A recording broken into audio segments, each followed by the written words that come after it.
Yes, we are live. The broadcast is live. What's up, It brothers? is. Hello, and welcome to our top 20 Metallica songs. That's right. There we go. Yeah. You can see it. Yeah. Yes. Cool. There we go. I had to make it a sleeveless last year because the sleeves were starting to fall off. Oh, yeah. I'm kicking with the Danzig shirt today. Yeah. and James would approve. He would. And Cliff would approve. With Absolutely. Sam Hain and shit. Yeah. Yeah. I mean that's how Danzig got his label, right? Because Cliff Burton introduced Rick Rubin or something to Sam Hain. Is that the one that became Evil Eye Records? No, it's the Death American Death stuff. American. Yeah. Wow, okay. Yeah, Evil Live came a little bit later, I think. I got this. I got this because of the live shit binge and purge. This is the shirt that Jason wears in one of the shows.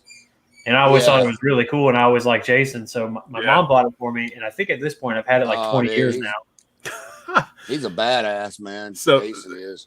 I like Robert too, man. Oh, yeah, they're all great. Dude, Robert's badass.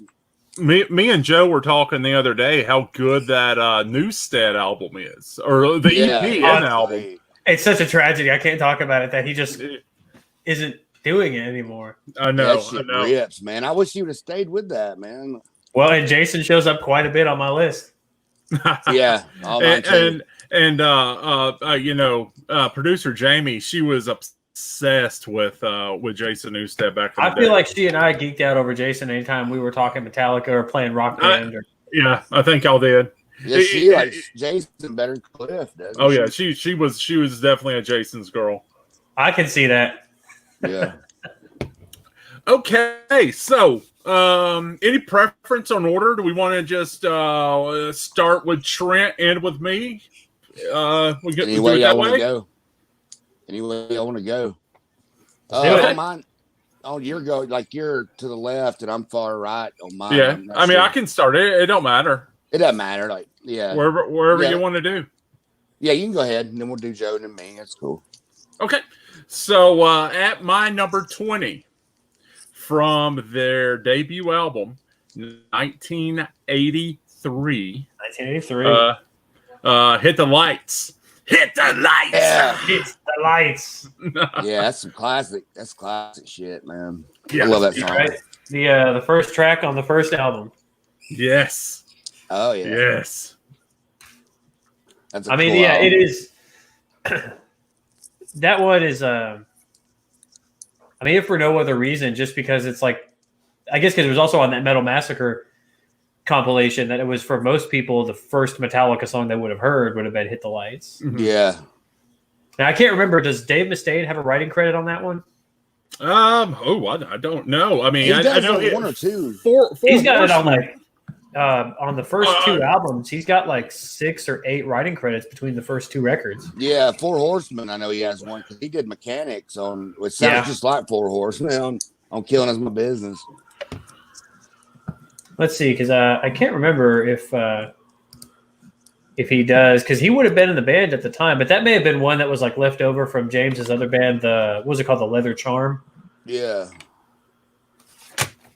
Do you still have that VHS, Cliff 'Em All, Doug? Do you still have that? I do. It doesn't look like Dave's credited on that one. I'd love to find just James and Lars. Okay. It looks like. Yeah. I'd love to find that Cliff 'Em All, watch it, man. I hadn't seen that in forever, man. There is a really good YouTuber. I believe he is a Ukrainian guy. His name's Andrei. I can't say his last name. Vazilenko. Mm-hmm. He's a great bass player, though. And so if you just search Metallica Andrei, I think it's Andrey. Okay. He did his own version of Cliff 'Em All, where he did all the songs that were on that VHS, and he plays through them, and he shows people how to play some of the riffs, and he kind of breaks down. I think at this point he's pretty much broken down every Metallica song. Yeah. Damn. He's awesome. If you guys want to geek out over the riffs and the how Cliff was different from Jason, from Robert, he's a huge Metallica geek. It's definitely worth your time. Yeah, that's cool. I watch his videos all the time. I love him. I love videos like that, man. Like, I've been watching a dude does Van Halen, showing people how to play Van Halen stuff, and it's really cool. Okay, so my number 20 is a relatively deep cut from Load from '96. It's the third track on the album. It's called "The House That Jack Built." Oh, yeah, very good. Actually, that's a good song. And I struggled with this one because my original number 20 was "Better Than You" from Reload because I love that song too. Yeah, yeah. But I was mowing the grass yesterday and "House That Jack Built" came on, and I was like, "Dude, I can't not put this because that song is straight up Doom. It's a straight up Doom song."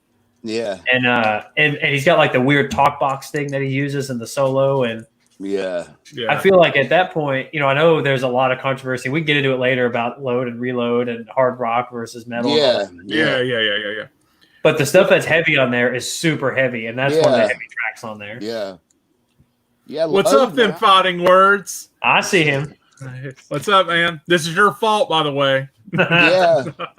What's up, bro? Hey, I'm putting you in the comments as the person that requested this. You want me to link them fighting words or Kaji? Actually, fuck it. I'm gonna do both. Right now, I think just Kaji shorts. But I'm gonna do both if that's cool with you.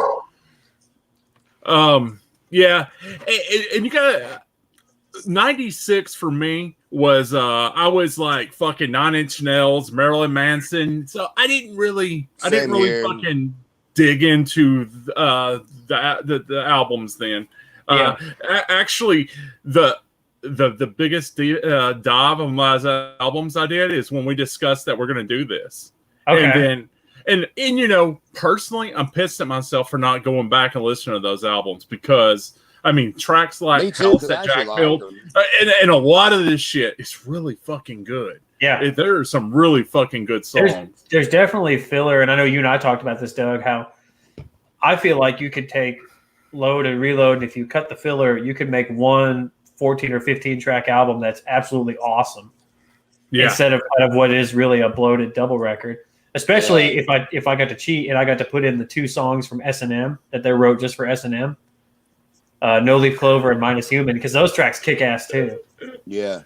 They really went out on a limb with that, man. Like we were talking about Mama Said, a country song, and like, it really is the psychedelic. I don't know who played steel pedal on that. I don't know if it was James or there wasn't anybody outside, so it had to have been Kirk Hammond or James, It's all good. Yeah, it's all good. I like the challenge. And I tell you what, I've grown even, and not that I don't already fucking love Metallica and haven't for fucking years, but my love for Metallica actually went up even more just because I deep dive into some of this shit. Oh yeah. Now, granted, Lulu is horrible, y'all. Lulu's terrible. It's not on my list. Lulu's I tried. I tried. I'd rather listen to Lulu than Saint Anger, though. Oh God! Oh man, I don't know. Horrible, but I am the table. You're crazy. Yeah. You're crazy. I love you anyway, though. Yeah. So maybe part of my because Load shows up a couple of times, despite all of its sort of mid-90s bullshit with the Blood and Semen album cover and all that kind of stupid shit. The album covers are pretty cool, but I'm lame like that. The first video I saw Metallica was Until It Sleeps from that era. Mm-hmm. So I guess that was kind of my introduction. And then after I got into them, I went back and I got the other ones and got into the more thrash stuff and hard rock and then kind of completed the picture. So I did like I George Lucas that motherfucker. I started in the middle and then I went back to the beginning and worked my way to the middle like the prequels to Star Wars. Yeah. Minus Human is awesome. Yeah. It's a fucking great song. Yeah. So I've got a newfound appreciation for it. Trent, what's your 20? My number 20 also comes from the first album, Kill 'Em All, Phantom Lord. Oh, hell yeah. Love that song. Shit. Yeah. That one does have a Dave Mustaine writing credit on it. Yeah, killer riff, awesome like middle part. I love that breakdown in the middle. Yeah, that song's just awesome, man. Bow to your knees. Yeah. Or fall to your knees and bow to the Phantom Lord. Yeah. There's actually a cool video from I can't remember what year, 2013, 2014, and Megadeth plays Phantom Lord, but Jason Newsted comes out and does the vocals on it. Oh, what? Sweet. Yeah. Oh, damn, that is cool. It's pretty awesome. And Jason's wearing a "Killing Is My Business" t-shirt. Cool. That'd be. I want to see that shit, man. It's cool. Yeah, it's from. I feel like they were maybe touring behind Super Collider. Yeah, mm-hmm. And maybe that's why they were playing Phantom Lord, because Super Collider wasn't that great. Yeah. I think it's the only Megadeth album I don't have in my collection. I want it, but I don't want to pay full price for it. I want to find a thrift. I'm thrifty. There's a couple of good songs on it, but overall it's not very good. Dystopia kicks. Yeah, it's probably their worst album. Oh, yeah, agreed. Dystopian is fucking awesome. I love Dystopia. My number 19 comes from the 2008 effort, Death Magnetic, The Day That Never Comes. Oh, wow. Yeah, that's cool.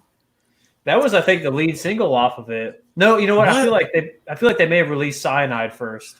And all night. Which one of it was very? The video was very military. Like that's The Day That Never Comes. Yeah. Okay. Yeah, that song to me, it's real powerful. It's really good. And James is on that song. On point. That one to me is kind of hit and miss, but it's like, they do that a lot with like the slow melodic, like One or like Welcome Home. Yeah. But man, when those riffs kick in at the end, pretty good shit. When they just start riffing and start just going nuts with it, that's where I think Metallica shines. Even in songs I'm not that crazy about. Yeah. There's parts of it, like the middle half to the end of The Day That Never Comes, that just fucking destroy. See, destroy. Excuse me. Destroy. Sister. Unless it's an imposter posing it. What's up, sis? How you doing? You just made it for Joey's number 19. My number 19. I'm going Back to Load with a song that I feel like I read this on the Metal Archives, and somebody said that this song is Metallica's worst song, and I think that person is an absolute dumbass. I don't care what anybody says. It's a total Black Sabbath riff, and it fucking rocks. I'm going 2x4. Whoa! I like 2x4. I love it. I like that. Yeah. And I defy anybody to tell me that main riff isn't something Tony Iommi would smile upon. Like, that is a fucking... Yeah. Mm-hmm. I love it. Yeah. Definitely, man. So that's a song I don't even remember. It's the second song on the album. That song to me came out in 2020 because I do not fucking remember ever hearing it until fucking a month ago when we decided this was going to be our next one. Yeah. I don't know what he means when he says that I hear you talking 2x4. That doesn't make any sense, and not one of James' good. That goes in his bad lyric column, which there's quite a bit. Yeah. Anger. But again, James is also one of those dudes where, like, he's just a fucking riff master. Even if the song isn't good, the riffs are always good. Yeah. But that song is, like, he's up there with Tony for me in terms of just fucking every riff he writes is amazing. Like Tony and Keith Richards. Absolutely. Yeah. Like, he's just right up. James writes good fucking riffs, man. Sorry for all the noise. Stella's coming in the room. It's all good. Them spotting words is completely on board with your load and reload stuff there, Joe. Yeah. See, so he understands them spotting words if you tell me 2x4 sucks. Fuck you. It does not suck. You suck. Oh, man, yeah. So, Trent, what's your number 19? My 19 comes from Beyond Magnetic EP, the one that they released in 2011. After, I think it's the first track called Hate Train. I love that song. Oh, cool. Yeah, that's it. Hate Train. I like it. It's just it's a great song, and like, what's the you took away tomorrow? Like, it kind of reminds me of what I'm going through right now, like the whole COVID thing and shit. There's just, I love it. Speaking of that, Trent, I have a 2020 y'all playlist because this year's been so fucked up, and the track that is now going on that because I have revisited Load is going to be Cure. That song's fucking awesome. I was like, holy shit, this is really. Well, Hate Train is another one where I love the music. It's another one where his lyrics, like, depending upon mood, I'm kind of like, I don't really like Hate is a train. I'm like, okay, I get it. Like Hate Train, like a freight train. Like, okay, I get it. Yeah. And I'm also one of those dudes where, like, I love Death and I love Death Magnetic and Beyond. I do wish there was a remixed version of it. Yeah, I do. I know everybody says that, so it's not like I'm a headphones guy, and when you crank it up, it just like this the Rick Rubin and that whole loudness thing. Oh, it just fucking distorts like hell. I keep listening to it, like, you know. If those albums had the production of the Black Album, oh my god. Oh, or even Hardwired. Hardwired sounds great. Yeah, and the thing about I think Hardwired was produced by a guy that was one of Rick Rubin's. Rick Rubin was his mentor. Shit, he was like a protege of Rick Rubin, and I was really impressed with Hardwired. Hey, shit, sounded good. Hey Trent, just a quick idea. I think you should do a Hardwire transmissions. I think that would be a good one. Kind of like when we did our dancing stuff. You did Lucifuge. I think it would be cool if that would be cool. Yeah, cool, man. Let's see. Sweet. I've got the record here. I'm trying to see who produced it. If it was that dude Greg Fidelman or Greg Fiddleman. Yeah. Sounds right. Let's see. Produced by Greg Fiddleman with Hetfield and Ulrich. Yeah. Yeah, so I think it is. And I feel like he may have been involved with Death Magnetic as well. Yeah. If I'm not mistaken, he also did I feel like he had something to do with World Painted Blood, the Slayer album. Yeah. He knocked it out of the park on Hardwired, man. That shit sounds really good. Because I'd say the same for World Painted Blood. If that had the production of like South of Heaven, I mean, I like that album anyway. But now we're talking Slayer, we're talking Megadeth, we're all over the fucking. Yeah, I hear you. But that happens. People know when you're. Everybody knows when you're coming to watch the Horror Bros. You are going. I mean, fucking Heavy Metal Bros. Good God, you are. You're already hitting you. Yeah, you are fluid, man. Yeah, we love our metal.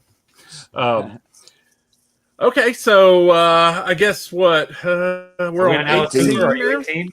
Yeah. Oh yes, we're gonna do Alice Cooper, y'all. We will be doing Alice Cooper. That one's gonna be brutal. It's like 50 years worth of music. It's gonna be Brutal Planet, though. I know you will have some on there. Absolutely. And I was 20 years old. So I'm going to go a little bit of a history class here. So a lot of I know a lot of people know my history, and some people don't. And my history was growing up with rock and roll, then getting introduced to Kiss and Quiet Riot. It's kind of eased into that glam rock thing. I was all about fucking Poison and fucking Skid Row, like around the 88. Faster Pussycat, Motley Crue, shit like that. And then, but I guess around 86 when Cliff Burton was killed, one of my friends, DM Kevin, was telling me about this band called Metallica. I guess this was probably in 87 or something. 86, 87. Yeah. And he was telling, it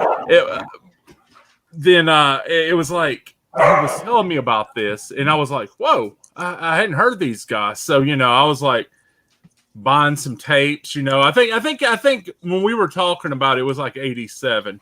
I was buying some tapes and stuff. Okay, maybe I got Columbia House, a couple Metallica, like those little pennies for like 12 cassettes, and never ordered those. I don't know. Yeah, I used to join that, and then I'd never buy them. Never. So Metallica was my introduction into like fucking the shit. Because before that it was like the bigger the hair.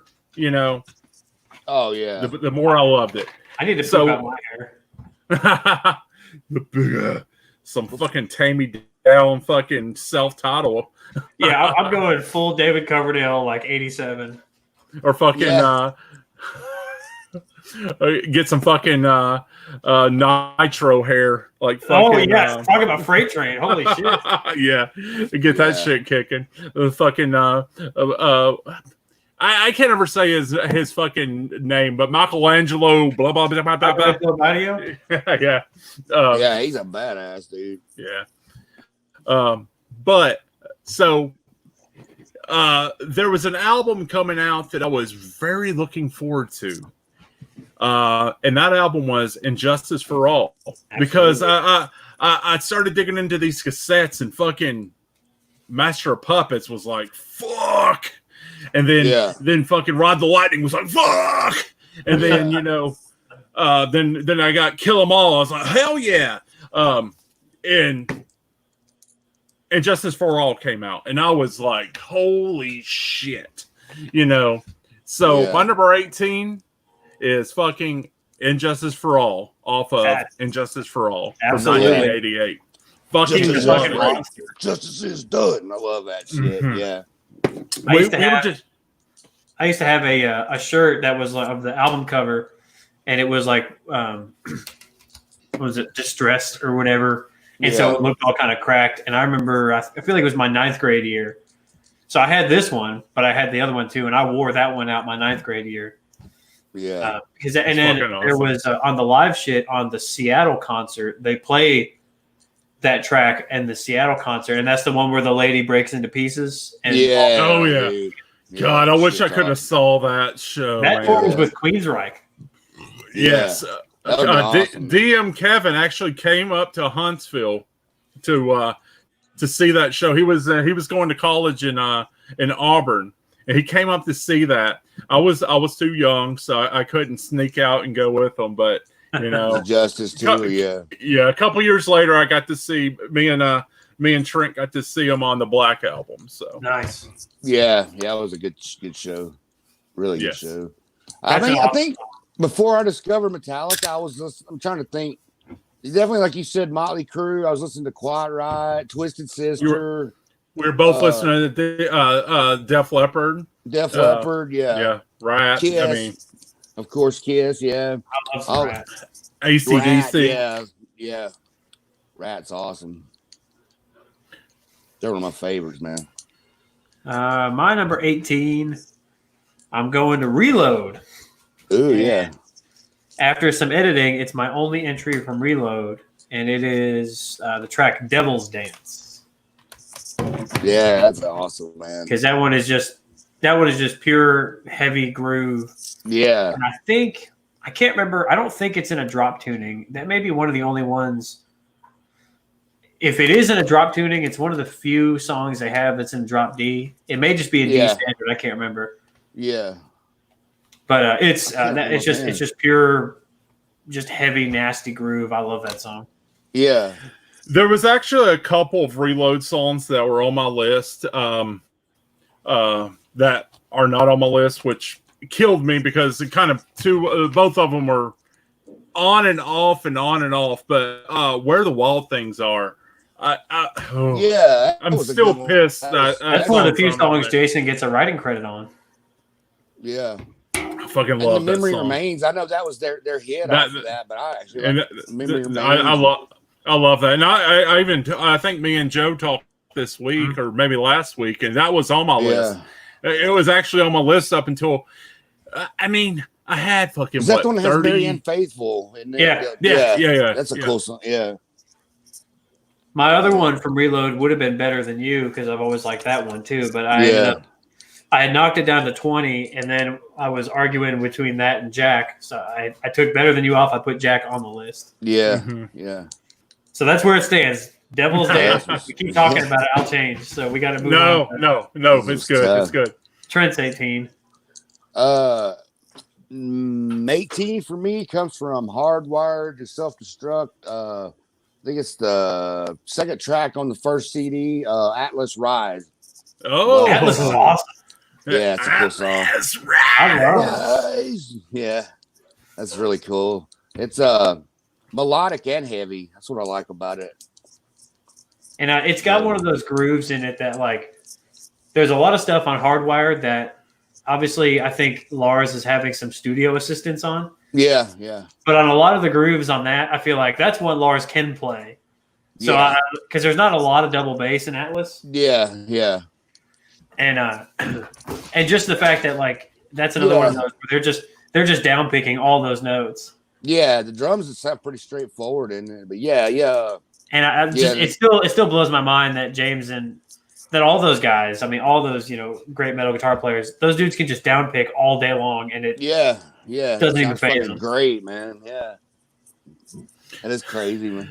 So guys, I was watching that thing from today that Joe sent me. I guess Monday Metallica put out a live performance from '94, and if I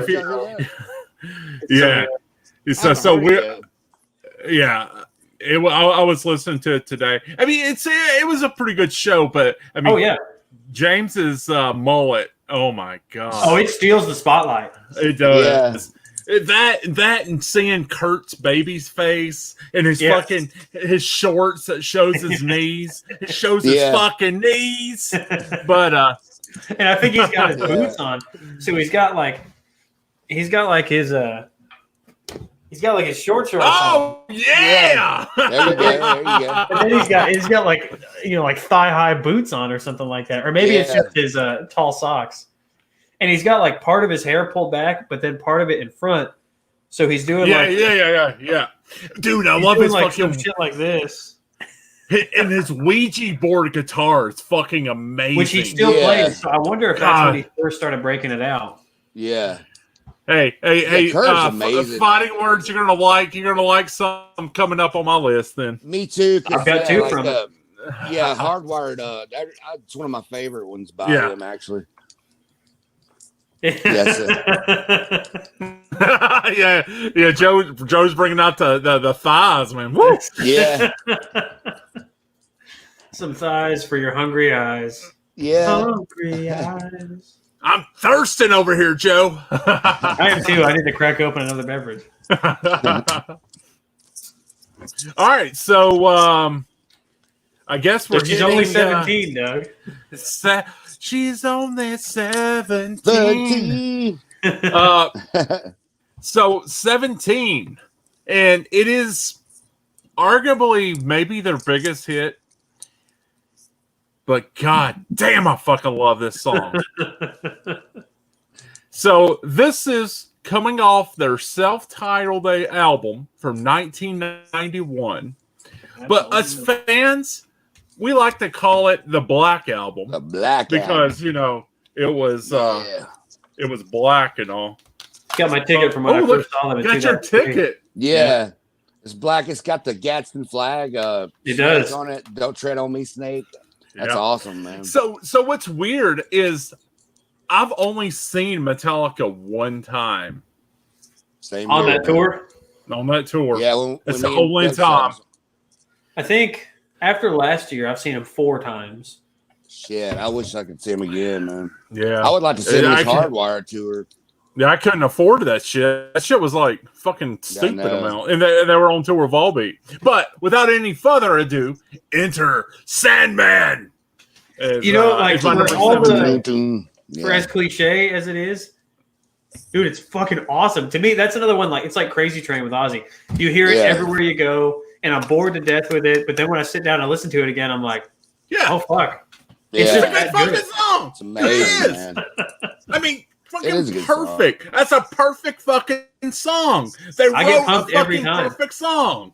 We went a couple years ago to see. We had some tickets for a UT Vols basketball game. So Kate and I went. I can't remember if we met anybody else there, but when they were warming up and the cheerleaders were dancing, they were playing Enter Sandman, and I was like this close to start like windmilling inside of Thompson Bowling while the dudes are playing basketball and the girls are dancing. I was like, this is fucking awesome. That would be amazing, man. That would have been amazing. That's fucking awesome. All right, oh god, Joe's gonna get us on some basketball here. I'm talking some basketball, dude. You could. You can also own my ass. That's some NBA 2020. You have on my ass. Well, at the the time that this song came out, we would have been playing NBA Jam on Sega Genesis. Oh shit, that was fun. That shit was My number fun. 17 is from Load. It's Ain't My Bitch.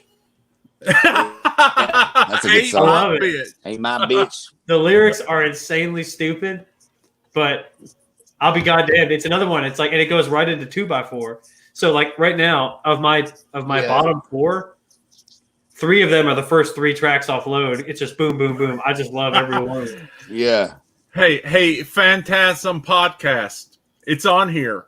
Okay. Oh yeah, we like it. It's great. I love that song. I don't care what anybody says. Yeah. The guitar tone is awesome. You can hear Jason a little bit.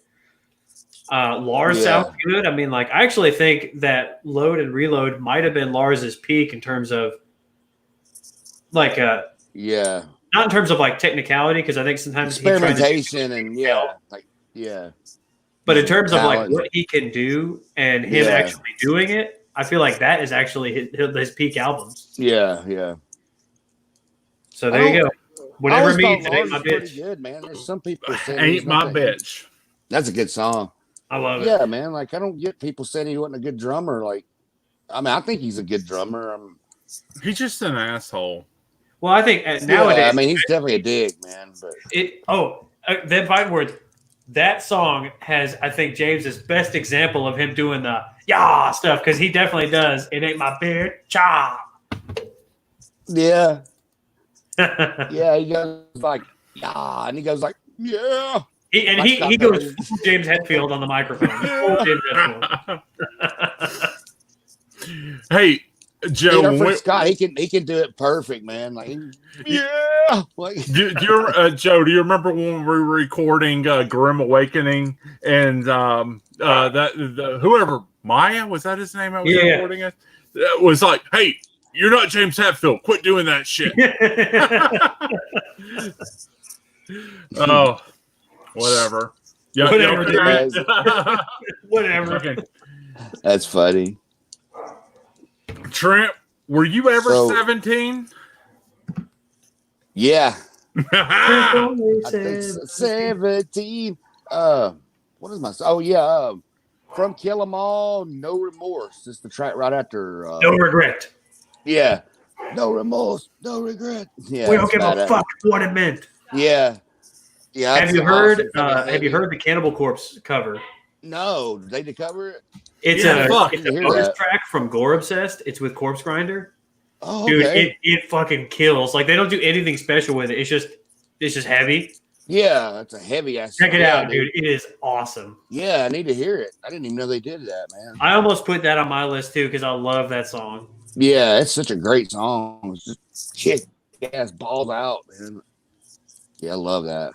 Good call. Which a lot of Kill 'Em Alls like that, just heavy balls out. When they were like really young and just. So, if we were doing Kiss, I could go Christine 16. So for my number 16, I'm going.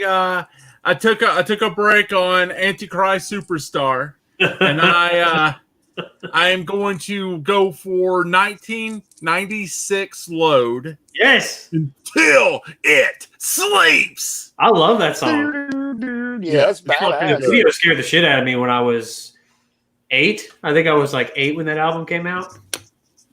Man, Kurt does some good guitar shit on that on Load. Man, it's real experimental and just he experiments with different sounds and shit. Well, see, and like that's another one. Appreciate that. That's another one where they are experimenting, but unlike Lulu, the experiment usually works on Load and Reload. And all the stuff, like it's the melody on that combined with the lyrics is some of the most haunting stuff they've ever recorded. And I don't think they ever play Until It Sleeps. I feel like probably S&M, the first one, was like the last time they played that song, which to me is crazy. It is amazing. It's good. It's really good. Really is, man. I think let's talk about this for a minute because Metallica came on the scene. They were the Bay City Thrashers. I mean, they were. Yeah. I mean, fucking listen to that shit. They were doing it. And then Kings of then Thrash, the Black man. album came out, which is the transition really to more hard rock. The transition to hard rock, which I mean, I don't think any one of us three sitting here right now we're never going to say we don't like hard rock. Love it. I mean, I know that's where my fucking roots are, is in fucking hard rock, glam rock, fucking hair metal. Yeah, I mean, I love all that stuff. You know, hard rock. You know, so you have the Black Album, then you had Load and Reload, where they took the hard rock aspect. And they even fucking brought in some like fucking southern rock into that. And some blues. And blues. Yeah. I mean, they're fucking good fucking albums. And I wish I would have fucking, wish I wouldn't have fucking dumbass and would have fucking, Paul's fucking Downward Spiral and fucking Portrait of an American Family a little bit. And the same way, man. Yeah. And those are all good too. Yeah. And I don't know. I'm glad we're doing this because Load and Reload. I got fucking Load out there in the fucking car right now. It's great. Well, I had to bring it in to do the thing, but I was like, God damn, this is good. Well, and fucking like, Reload too. People were so pissed at them then because they cut their hair. I remember people being like, oh, they cut their fucking hair. They just suck now, And I was like, I ain't got nothing to do with the music, but I was the same way. I was all into the other shit, And I get it. I get it when you put out something that's from left field, especially if the songs aren't good and you're kind of like, what the fuck is this? But for me, they're different. Those songs overall are really good. Yeah, it's a masterpiece, man. So to me, it's kind of like it's not my favorite Wasp album, but when you guys had a bunch of songs from KFD on there. Mm-hmm. And if you were to go back and listen, you listen to KFD and you're like, what the fuck? That's not Wasp. And, you just discard it. And it'd be like, well, give it a second, because especially if you listen to some of the stuff from Double Live Assassins where you don't have as much of the studio industrial stuff. Is the song good in and of itself? A lot of them are. Yeah. And I feel like you got to do the same thing with some of these records. Yeah. I know we've discussed Priest, and I don't think that's going to be next. I think Motorhead's next. And when we do our Priest, I'm sure this might come up. But since we're on the topic, fucking two. It's awesome. Fucking awesome. I fucking love Industrial. It came out that same fucking time. You have fucking John 5 on the fucking guitar. I mean, that's a fucking good album. And great album. Unfortunately, we didn't get any more. Unfortunately for the, but that was a one-shot thing, man. Yeah. So I don't know. But just like Load and Reload, I mean, that's their only really fucking hard rock albums. You have the Transition Black album that was, but I think they did a really fucking good job. And how many people? I mean, if Megadeth tried it, I'll save this for my Megadeth. Euthanasia is one of my favorite Megadeth records. That is a good record. Euthanasia. I mean, I'll go ahead and tell you, you're going to have a fucking top in there for me. We'll be doing Megadeth at some point, but yeah. I can't wait to do that. There'll be some Euthanasia at least in my top 10. Yeah. I love some Megadeth, dude. Can't wait. No spoilers, but no spoilers. All right, number 16 for me will be my first venture to the self-titled. And I'm going with track 3, Holier Than Thou. Oh, because it's the closest to a thrash song that's on that record. And I'm actually, the part that really puts it over the edge is just that main riff is awesome. And there's the part, I think, before the third verse where guitars drop out. It's just Jason and Lars jamming on that main riff. And it was like, oh, you can hear Jason. And like, yeah, they showcased Jason on that album. I think he did it awesome on the Black album, man. Like, totally, man.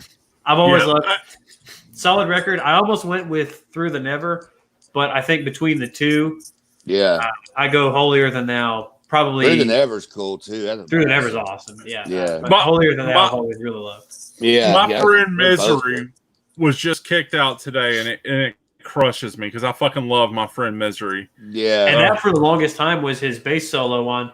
He would start with the opening to My Friend in Misery and then go on to other bits and pieces. Yeah. And in fact, that's part of the reason why I got this, because I remember Jason wearing this, playing that bass solo. Yeah. And it's so sad that I'm still wearing the same fucking clothes I wore when I was in 8th grade. That's why I love you. It's just well, the only thing that's changed is it doesn't have any changed, sleeves, man. and my titties have gotten bigger. What are we on? 16? Christine 16. baby. Christine 16. Okay, I'm gonna go with one like from the self-titled too. It's called The God That Failed. Yes. That good. That was the top of my too. It does, and that was on the concert from '94 with the fucking mullet dude. Yeah, that's a badass song, man. Because I don't know if they played it much on the initial touring cycle because it's not on live shit from '93, but it is in the set from '94. Yeah, that opening groove is evil. I love it. It is. It's sick, man. It's real sick. For you guys at home, I'm actually drinking some Metallica Pilsner too, so I'm going all in. I gotta try that shit. Yeah. Hopefully James Hetfield is not. I hope he cleans up his act. Yeah. Well, let's hope. Is he drinking again? Or? He was, because remember they had to cancel a bunch of shit last year. Oh yeah. So they just announced S&M too. You know, X&M is not in my stack over here, and that's depressing It's because pretty cool it's for pretty what good. it is. Pretty good, yeah. And like me and then Fighting Words were saying, the two songs, No Leaf Clover and Minus Human, dude, they're fucking rad. Yeah. That was actually what really bummed me out when they did. Thank you. That actually really bummed me out when they announced S&M 2 was there weren't any original songs because I really loved the two originals they did for S&M. Yeah. What the fuck? Missed opportunity. Yeah. Okay. 15. So we're at 15, baby. I'm giving Death Magnetic some more love because there you go. I mean, Jesus Christ. I mean, even this cover's fucking cool. It's awesome. fucking cool. Yeah. It's really great album, cool. man. Yeah. On that tour. You know, it had actually in my original list, which some of you guys, actually everybody here right now knows, I had 40 or 34 songs that I had to. Yeah.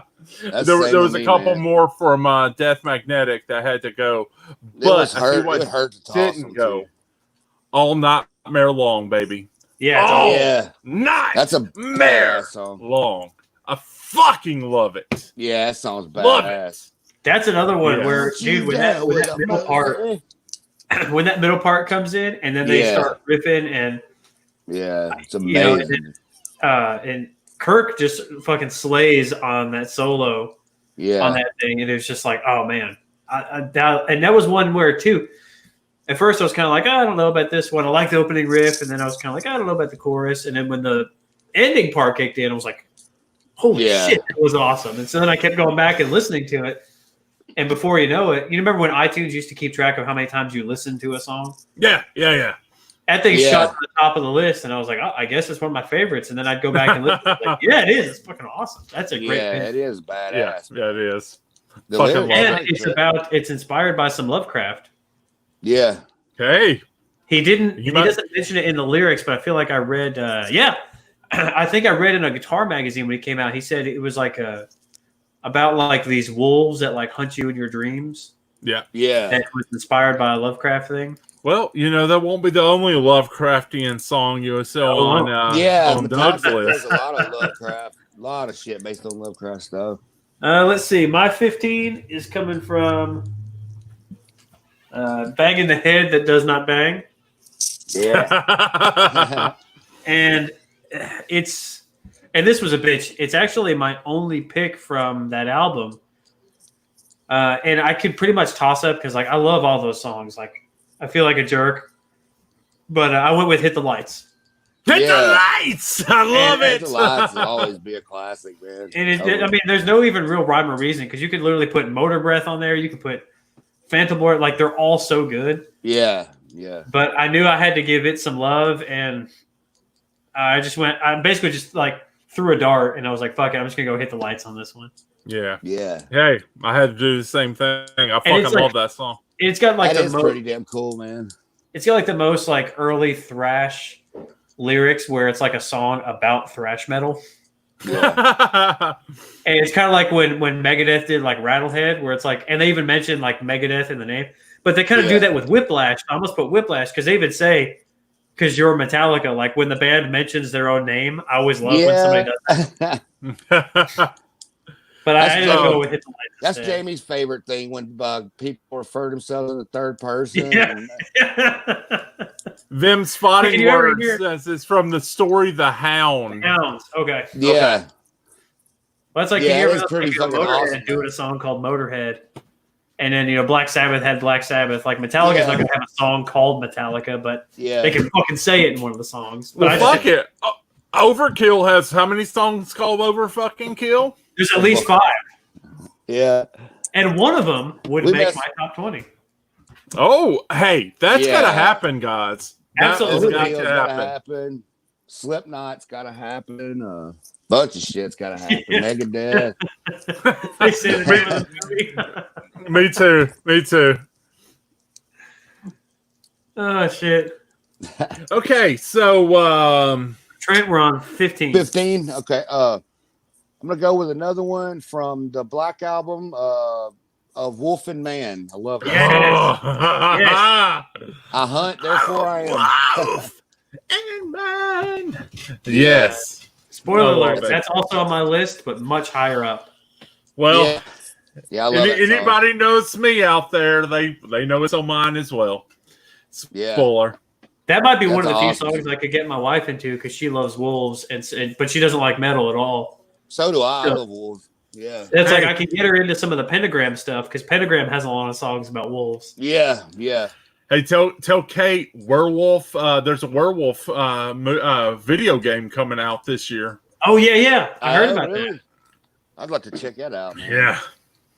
I remember she was gonna do like a cover for like some sort of like T-shirt for Magnolia by Night. Yeah.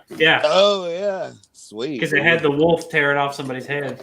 Mm-hmm. I love Magnolia by Night. Jason does have epic howls every time they played it live. That's one of my favorite Grimm songs, Magnolia by Night. It's a good one. Yeah, it is awesome. Yeah, Jason could get him. Jason could get him howling like nobody else. Yeah. I don't know if you were here when we were talking. There's a lot of Jason love going on, and especially my house. And he's just amazing, dude. I've got some of the bass picks. I don't pick that much, but I've got like little Metallica bass picks that I won in like a prize package years ago when 94.3 used to do mandatory Metallica. Yeah. And it had Jason's name on it, so I was hung onto those, and I probably have one. Yeah, Jason's great. Within reach. I'm over here jerking Kirk Hammett off too. He's awesome. No, Kirk doesn't get enough either of them out of bed. So yeah. I don't have my Jason pick with me, but here's a. Oh, cool! That is cool. It came with Songs for the Dead. It came with the live. Yeah, album. Sweet. Anyway, we're on 14. Yeah. So Doug. Okay. So we're going 14. I just got through talking about some Jason love, and maybe there may be a little controversy on this album, as if you can hear Jason or not, unless he's never allowed. Unless you got Rock Band. And then maybe you can hear the bass parts. Yeah. And also we're gonna talk producer Jamie here. And this would actually probably, if producer Jamie would do some lists with us, this would be her number 1. But it is my number 14. Off of Injustice for All. Harvester of Sorrow. Yeah. I love that riff, man. That yeah, it's badass, dude. Yeah. I would actually say the version from Binge and Purge is better than the studio version. Yeah. I need to revisit that. He's still not loud enough. Like I feel like, and this is something they've done actually with all their bass players. Even when you can hear them, they're still buried. Even Cliff. Yeah. Like, especially on, I think, Puppets and Ride the Lightning, he's buried, I think. You can hear a little bit, but I need to get Binge and Purge, man. I don't even think I have. I need to unfuck that and get that, dude. There's some great stuff, and the version of Harvester is so heavy. I've got Joe's version of it. I need to grab my own version of it. I forgot that you had my version of it. Yeah. When I was going through my CDs, I was like, "Oh shit, Binge and Purge." Yeah. See, I had it. I had it on VHS though. It came in a big fucking big train cast case and shit. Yeah. My move to Tennessee, I lost all that shit though. Oh man, yeah, I hate that. I lost shit. I can't remember when I bought the VHS. But a friend of mine, well, you know Cassidy, my friend Cassidy. Oh yeah. How's he doing? One of the things that he and I bonded over was Metallica, and actually that's what I ended up talking about when I did the best man speech at his wedding. Was I talked about our bonding over Metallica, and he had the big like fucking ammo crate looking 3 VHS and the big, and I think it had a stencil of the scary guy with the middle fingers. Wow, yeah. He spray painted the scary guy on something. I just don't remember what it was. I'm pretty sure your copy has that too. Okay. Yeah. There's like a stencil in there. Yeah. It's great. Do you guys remember the Shortest Straw shirt? It had the puss head thing and it had the. That's awesome, dude. That is fucking puss head. Puss head. Hey, is Puss head still doing shit? I've not. As far as I know, he actually does a lot of artwork. I think now for skateboard. I think he is. Oh, yeah. Cool. I think he's still around. He did some artwork. Yeah, I love that shirt. Had the straw sticking out, dude. The skull and shit. I actually have that shirt still. Yeah, I'm too fat to wear it these days, but I have it downstairs. Hey, me too, man. This is a Puss head. Yeah. And I've got he does a lot of great shit, man. Puss head also did the King Horse album cover, didn't he? Yeah. I think he did. Yeah. And I think he did. Puss head, I've got a patch of Harvester of Sorrow, and it's got like the skull, and there's like a hand breaking through it. I think with like a scale. Yeah. Like measuring something on the Harvester of Sorrow. And the crazy part with them is I actually think the stuff that Pusshead did was better than the album covers. Yeah. He should have fucking done an album cover for. He's a great artist, man. He's the Derek Riggs for Metallica. Like, why they didn't just use him for everything is beyond me. I know. Yeah. So let's see. Let's get back to some Lovecraftian mythos for my number 14. Any guesses as to which one it is? It's not All Nightmare Long. Is it an instrumental? It is not. Oh, so it's not Call of Cthulhu. It's not Call of Cthulhu. Dream No More? It is my first two songs from Hardwired. It's Dream No More. Oh, yeah, okay. Yeah, that is a cool song. Yeah. It's just another one of those like fat, nasty grooves that just fucking plays. Yeah, it's amazing, dude. I love it. I feel like it doesn't get enough love on that record, but man, I know. I love it. I make love to that song. I love it. It is a great song, man. Yeah. And I know Lars can play those melody beats. to it. Good. Sometimes got like good bouncing melody and kick ass. Oh yeah. Thrash. Yeah. Good shit. And that one might be at a drop tuning as well. Like I've got such shitty ears, I have to look it all up. But that one I know is in a lower tuning. Yeah. A lot of their Cthulhu shit is because I feel like the thing that should not be might be in D standard as well, which was at the time pretty low for them because I think they played a half step down. That one was half step even lower, I think. Yeah. All right, Trent. I have to go back and listen. Let's hear that number 14. 14 comes from Hardwired again. Halo on Fire. Oh, great song. Love the twin guitar in it, the thin influence, man. It's just beautiful. And the ending, like I love the end to it. The ending is for me. That's what because the verse I think kind of kills the momentum, and then the chorus picks it back up, and the verse kind of. I like the whole Lizzie feel to it. It's great, man. Like the first. Then, man, when it kicks in and they do the Thin Lizzy stuff, and they actually, I saw them last year. Eric and I went to see them, and they played that one. Oh, and so hell yeah! Because I always thought, and that again, when James lets the lyrics go and then they just jam, that's when they're at their fucking best. Yeah, I'd say Hardwired to Self-Destruct is probably my second favorite because it's just the best of all worlds, man, coming together. You know, it is a good combo. You got like a lot of the hard rock, like Black Album, and then you got the thrash, and it's just great, man. Robert sounds fucking amazing on there, man. I can hear him a little bit. Got a newfound respect for him. You know, Halo on Fire. I love that song. God damn, yes, that's a good fucking song. But yeah. All right, so my lucky number 13, if I'm not mistaken, at least part of this song was brought to us by Kirk Hammett. From his days at Exodus. And it is Creeping Death from Ride the Lightning. 1984, baby. Hey! Absolutely. That riff in the middle. Yeah. It's from an Exodus song called Die by His Hand. Die by His Hand. Yeah. Which was the name of one of their demo tapes. I forgot about that Kirk being in Exodus. Just YouTube that one, guys. I mean, it's there. Okay. It's that kind of Phrygian riff in the middle.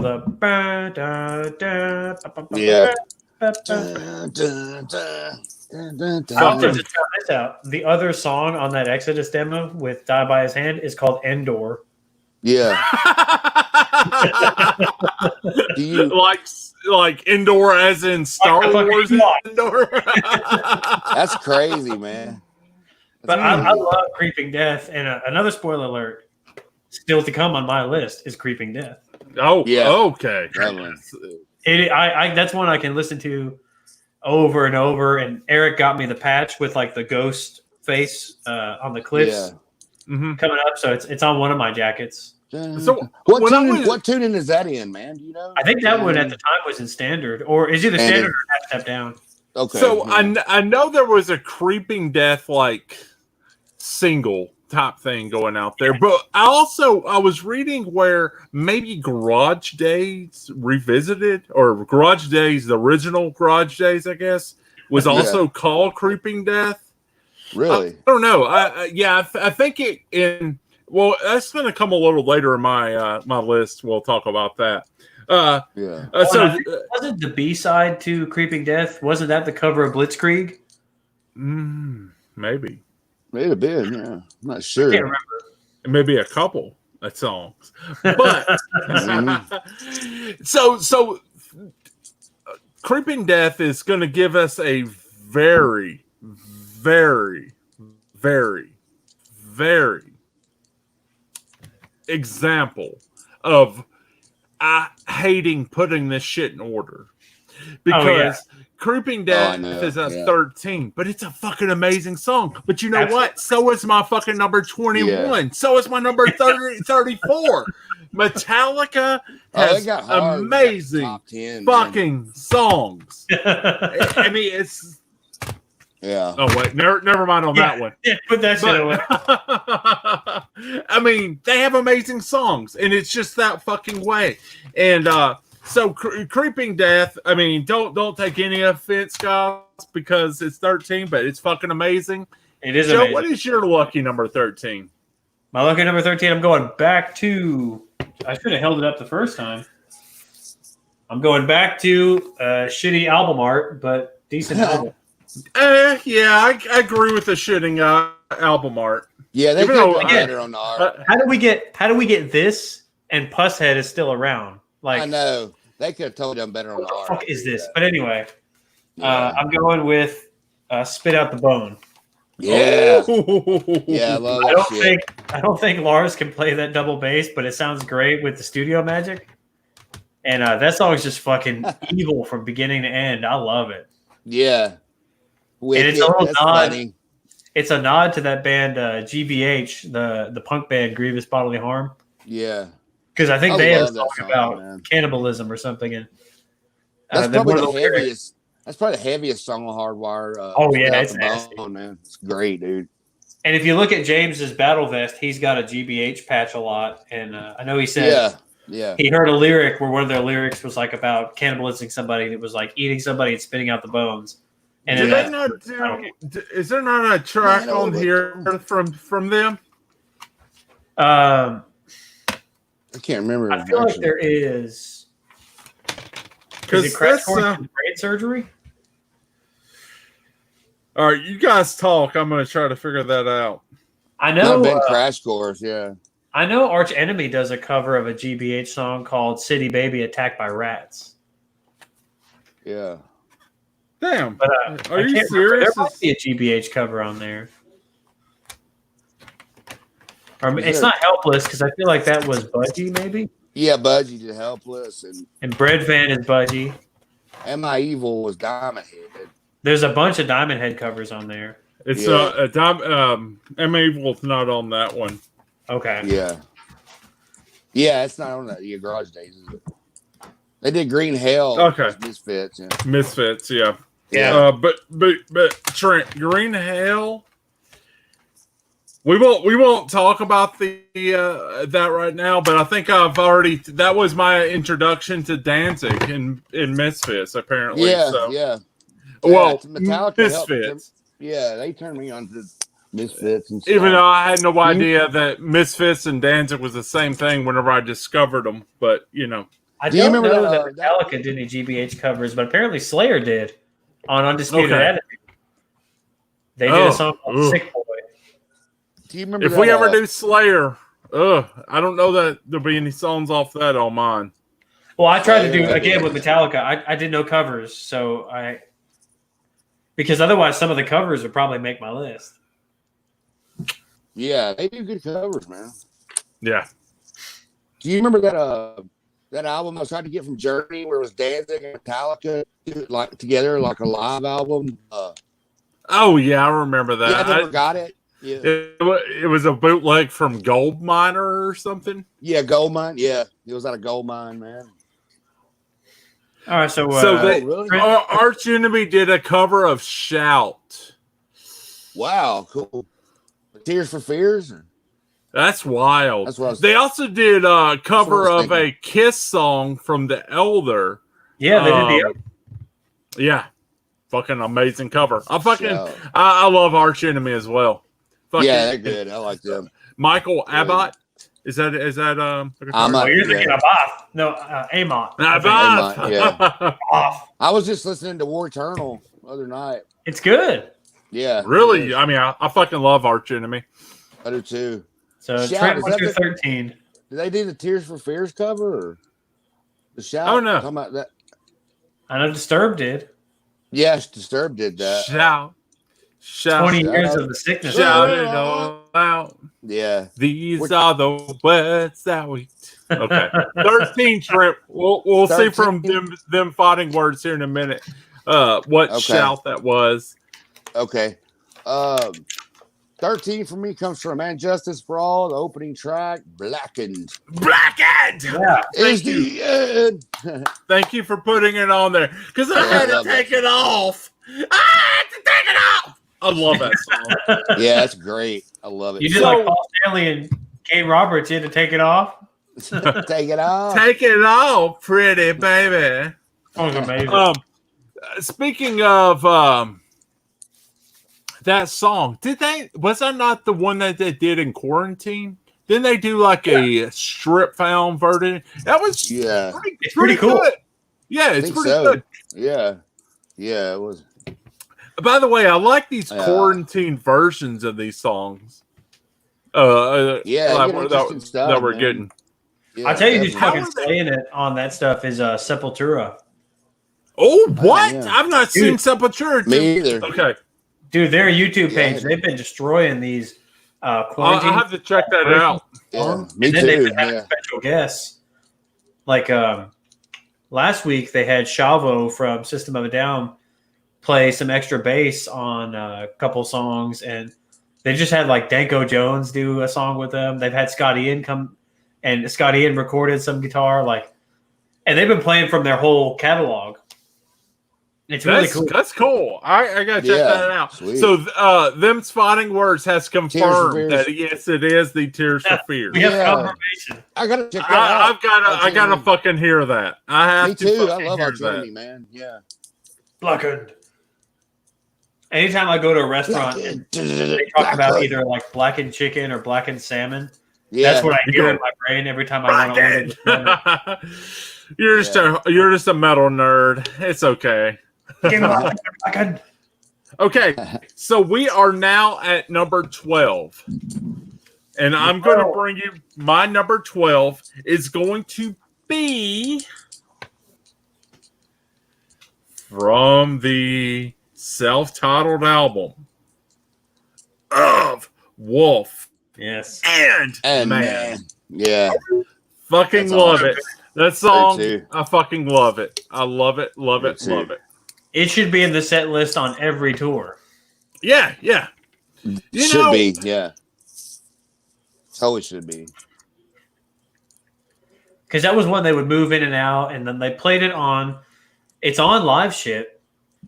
And then I know, obviously, a few years ago when they did the whole album front to back, they played it, and then kind of like periodically in between. Yeah. But I say, get Nothing Else Matters out of the fucking set list and put Wolf and Man and God That Failed in there and Holier Than Thou. Me too, yeah. Both of their songs, yeah, put both of them. Did you say they did, they have played Till Sleep, Slobber? I've never seen them play it. I know it's on S&M, though. Yeah. I don't think they've ever did Mama Said either. I don't think so. Yeah. So it's hard to know who did the steel pedal on it. So number 12, Joe. 12, I'm going. I think this is my first one from Ride the Lightning, the first of 4. Yeah. And this one has a riff that Kirk also brought from Exodus. But it's not the same riff from Creeping Death. Oh. Do y'all know what the other riff is? Do you know what the other song is? I'm stumped. Give it to me, brother. Trapped so the song is Trapped Under Ice. Yeah. Hell the main riff in Trapped Under Ice was the bridge riff in an Exodus song called Impaler. Oh, cool. That they later re-recorded on Tempo of the Damned. Yeah.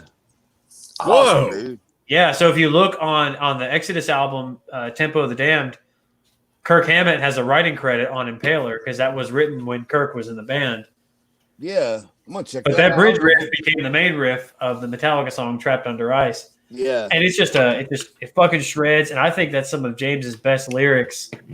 About it is a great. That shreds like a motherfucker, man. Was it crystallized as I lay here and rest? Eyes of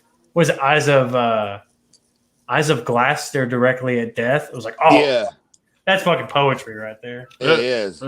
Makes you feel it too. Like, damn, that would suck. Yeah, you know? Trapped under ice. Trapped under ice. Yeah, I hear you. Yeah, it's good lyrics, man. It's fucking ferocious. Ferocious. I hadn't heard that word in like years. Ferocious. I think those nights are starting to hit you, Doug. Thank you, Joe. I didn't say stop. No. All right. I'm still I won't say which beer I'm drinking, but I'm living the high life. The high life. Mama. Well, we on 12. Oh shit, man! I think we just kind of like 4 right now. It's just sad.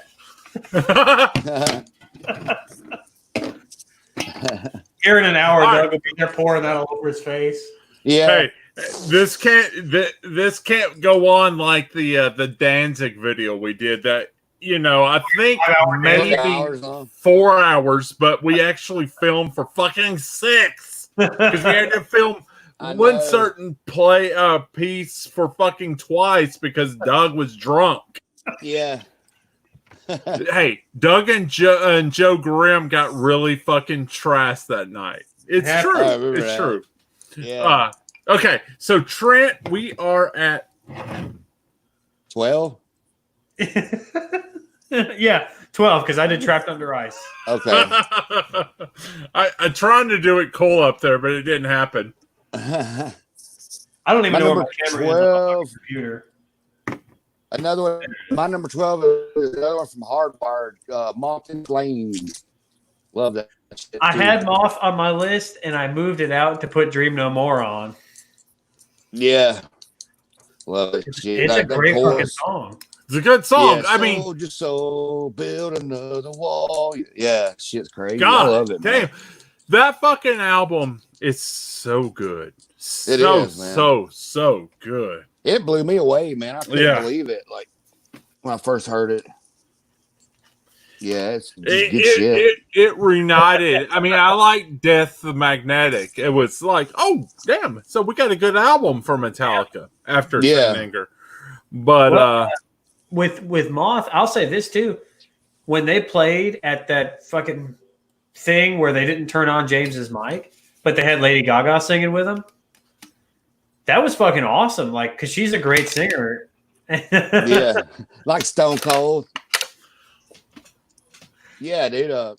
Yeah. Doug just stomped a mud hole in your ass. We're gonna walk it dry. Yeah. Oh hell yeah. But I mean, that song was badass, and when she performed it with him, it was fucking awesome. Yeah, that's awesome. They just didn't turn on James's mic for no apparent reason. Yeah, Moth is a good song. I love that song. That was probably I think that was the first one they released, like pre-release for the album. The first one I ever heard on Hardware. Fucking Metallica beer in the eye. It's not too good. When they play it live, they have the drones come up and the drones fly around the thing. And it's kind of like in the video when Kirk is playing the solo and the moths are flying around him. Yeah. It's pretty cool. It's the only concert I've ever been to that had fucking drones. Oh, yeah. Sweet. I would have been sweet. I would love to see that. Do the Steve Austin, like pour it, do that, and then pour it in your mouth. There you go. You need to have some jabroni from the crowd throw them to you so you can catch them. Yeah. Yeah. I miss those days, man. Wrestling's just depressed. Or WWE is just depressing now, man. Yeah, I know. It's fucking horrible. At least we got AEW though. That's pretty good. But yeah, WWE is just getting off topic. Sorry. Yeah, but I mean, it is. It's depressing because I've been. I think all three of us have been wrestling fans since we were small. Yeah. Oh yeah. But we got to crack top 10, boys. We've been doing this for an hour, and we're only on number 11. Oh, yeah. Okay. So, are we that was Trent, right? 12? Yes, we got to do 11. Yeah. So I will take 11. And just like Spinal Tap, I know that shit can go to fucking 11. You might as well call 11 the new number 10 because I will bring you Halo on Fire. That's my number 11. Yes, I fucking love it. Complete with the promo by Doug before he fucking drops it on that you. Shit gets you right. Yeah, I love that shit, man. Like, yes, I love Halo on Fire. Makes you love life. I just love this fucking album. I could have copied and pasted most of this fucking album on my fucking list, but I didn't. I like to touch some of these other albums because they're beautiful. Yeah. Okay. Yeah. But Joey, shit. I would love to know how you turn that shit up to 11. All right. Up to 11. This is one I almost went with the shortest straw because I love that song. Yeah. But I decided to push out, and I went with. It's cliched, but it's fucking amazing. I went with one. Oh, yes. That's good. Yeah, I'm glad it made it. I'm glad shit, man. It's that it's like good. You're saying their endings, that man. They do it's good. Songs are great. And I swear it's one of those where like that the double bass part now, which Lars cannot play anymore. He's all over the fucking place with that. Like sometimes he can, sometimes he can't. Like yeah. The only thing he does worse than that is using that fucking China symbol as a ride symbol. But like, dude, on the record, I feel like that was one of those first times where I heard him break into the double bass of yeah. And then when the fucking riff comes in, I was like, I don't even know what I'm listening to. And then there's the fucking tapping solo with when Kirk just lays into it and the riff is going crazy and the video is crazy. Yeah. And I used to have all the kids, man. Anytime we would get to like our standards on World War I in class, I would have the kids read the lyrics to it and I would show them the video. Yeah. So it's just, I mean, I know it's the song that they always play from that album, but it's that fucking good. Yeah, it's awesome, dude. Yeah, the ending's just fucking all over. It's amazing, dude. We lost Doug, man. Yeah, I was gonna say we were so metal that Doug fell out. Yeah. Oh man. And he controls all the shit. We don't have the. Yeah, I wonder if he can get back in or have to start a new. I don't have a control panel like on any of this. Yeah, me either. Maybe, hopefully, he can get back in, man. This is like in Wayne's World when Wayne gets up and he quits the show mid-show and it's just Garth. Yeah, that's awesome. I love it. He's sitting there and he's like, I love Wayne's World. I'm having fun. Great. Yeah, I'm having. I think here he is. What happened, man? Maybe I had one too many Metallica beers and I had to pee. Oh, okay. But we lost you for a minute. I did wash my hands for 20 seconds somehow. Sweet. Absolutely. Safety first. That Wayne's World was great, dude. I want to get that movie, man. It's so good. One, man. Yeah. So a thing I like to talk about one with is the fact that, you know, as I stated earlier, I kind of got into Metallica right before Injustice for All came out. And where Exodus would like to say, hey, Bubba albums, and I still hadn't fucking done a fucking ballad, Metallica couldn't do that. But you know what Metallica could do? Is they could say, hey, here's our first video. What? Yeah. So they made the biggest fucking deal that they had the first fucking video for Metallica, which was was one. And holy shit, it was depressing. Yeah, it's fucking crazy. Yeah, they've always done shit their own way, man. You know, just like, you know, but it is depressing. It's, it's 30, what? Johnny got his gun or Billy 32 years later, and I've still not watched that fucking movie. I'm not gonna I don't want to fucking kill myself. I mean, Jesus Christ, that video is depressing enough. I don't want to kill myself. It's it's a really dark movie, I guess. I've never seen it either, man. Like, but it you looks don't like need really to. dark You've seen all the shit you need to know from the Metallica video. Yeah. Hey, I like where them fighting words is coming from. You know, I could have went with that and not even told you motherfuckers what I had to do. By the way, if you two have to do the same thing I did because you had too many Steve Weisers, just text me and let me know, and I'll Steve Weisers. Oh, that's funny. Steve Weisers. I was a nerd. When I read The Other Side, I started thinking of the King Diamond song from The Spider's Lullaby. Whoops, my camera too. Oh, yeah. One day we'll be doing some King Diamond on here, too. But I was talking about it on the way home because we were listening to the Metallica Merciful Fate medley. And she asked me if it was on my list, and I said no, because there's no covers. And she's like, well, I know you love Merciful Fate. And I was like, I love the 90s records of Merciful Fate. Oh yeah, their shit's good. And I'm excited for the fact that we're going to get a Merciful Fate record before we're going to get a fucking King Diamond record. But I'm not going to get started. Maybe. There's no way we're getting a King Diamond record this year. There's no fucking way. But we had such a fucking good song that, hey guys, this is YouTube. If you go back with the Shovel by Dawn, you can see Trent's Masquerade of Madness about and it's a fucking good song. Yeah, man, I love that song. I mean, I'm so excited, man. The song is amazing, but the production is shit. It's too low. I have it on my best of 2019 CD or mix CD or mix playlist. It's in like songs on my top 20 of 2019. Yeah, it's real low.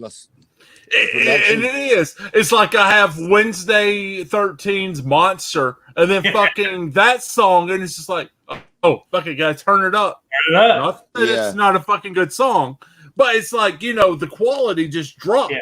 Hopefully they'll fix that shit on the album, you know? Yeah. It's like Nuclear Blast to Metal Blade. I'm like, oh, come on, Metal Blade. Come on, motherfuckers. Let's fucking do this shit. Trent, what's your number 11? Metal Blade's gonna get. Oh yeah, number 11.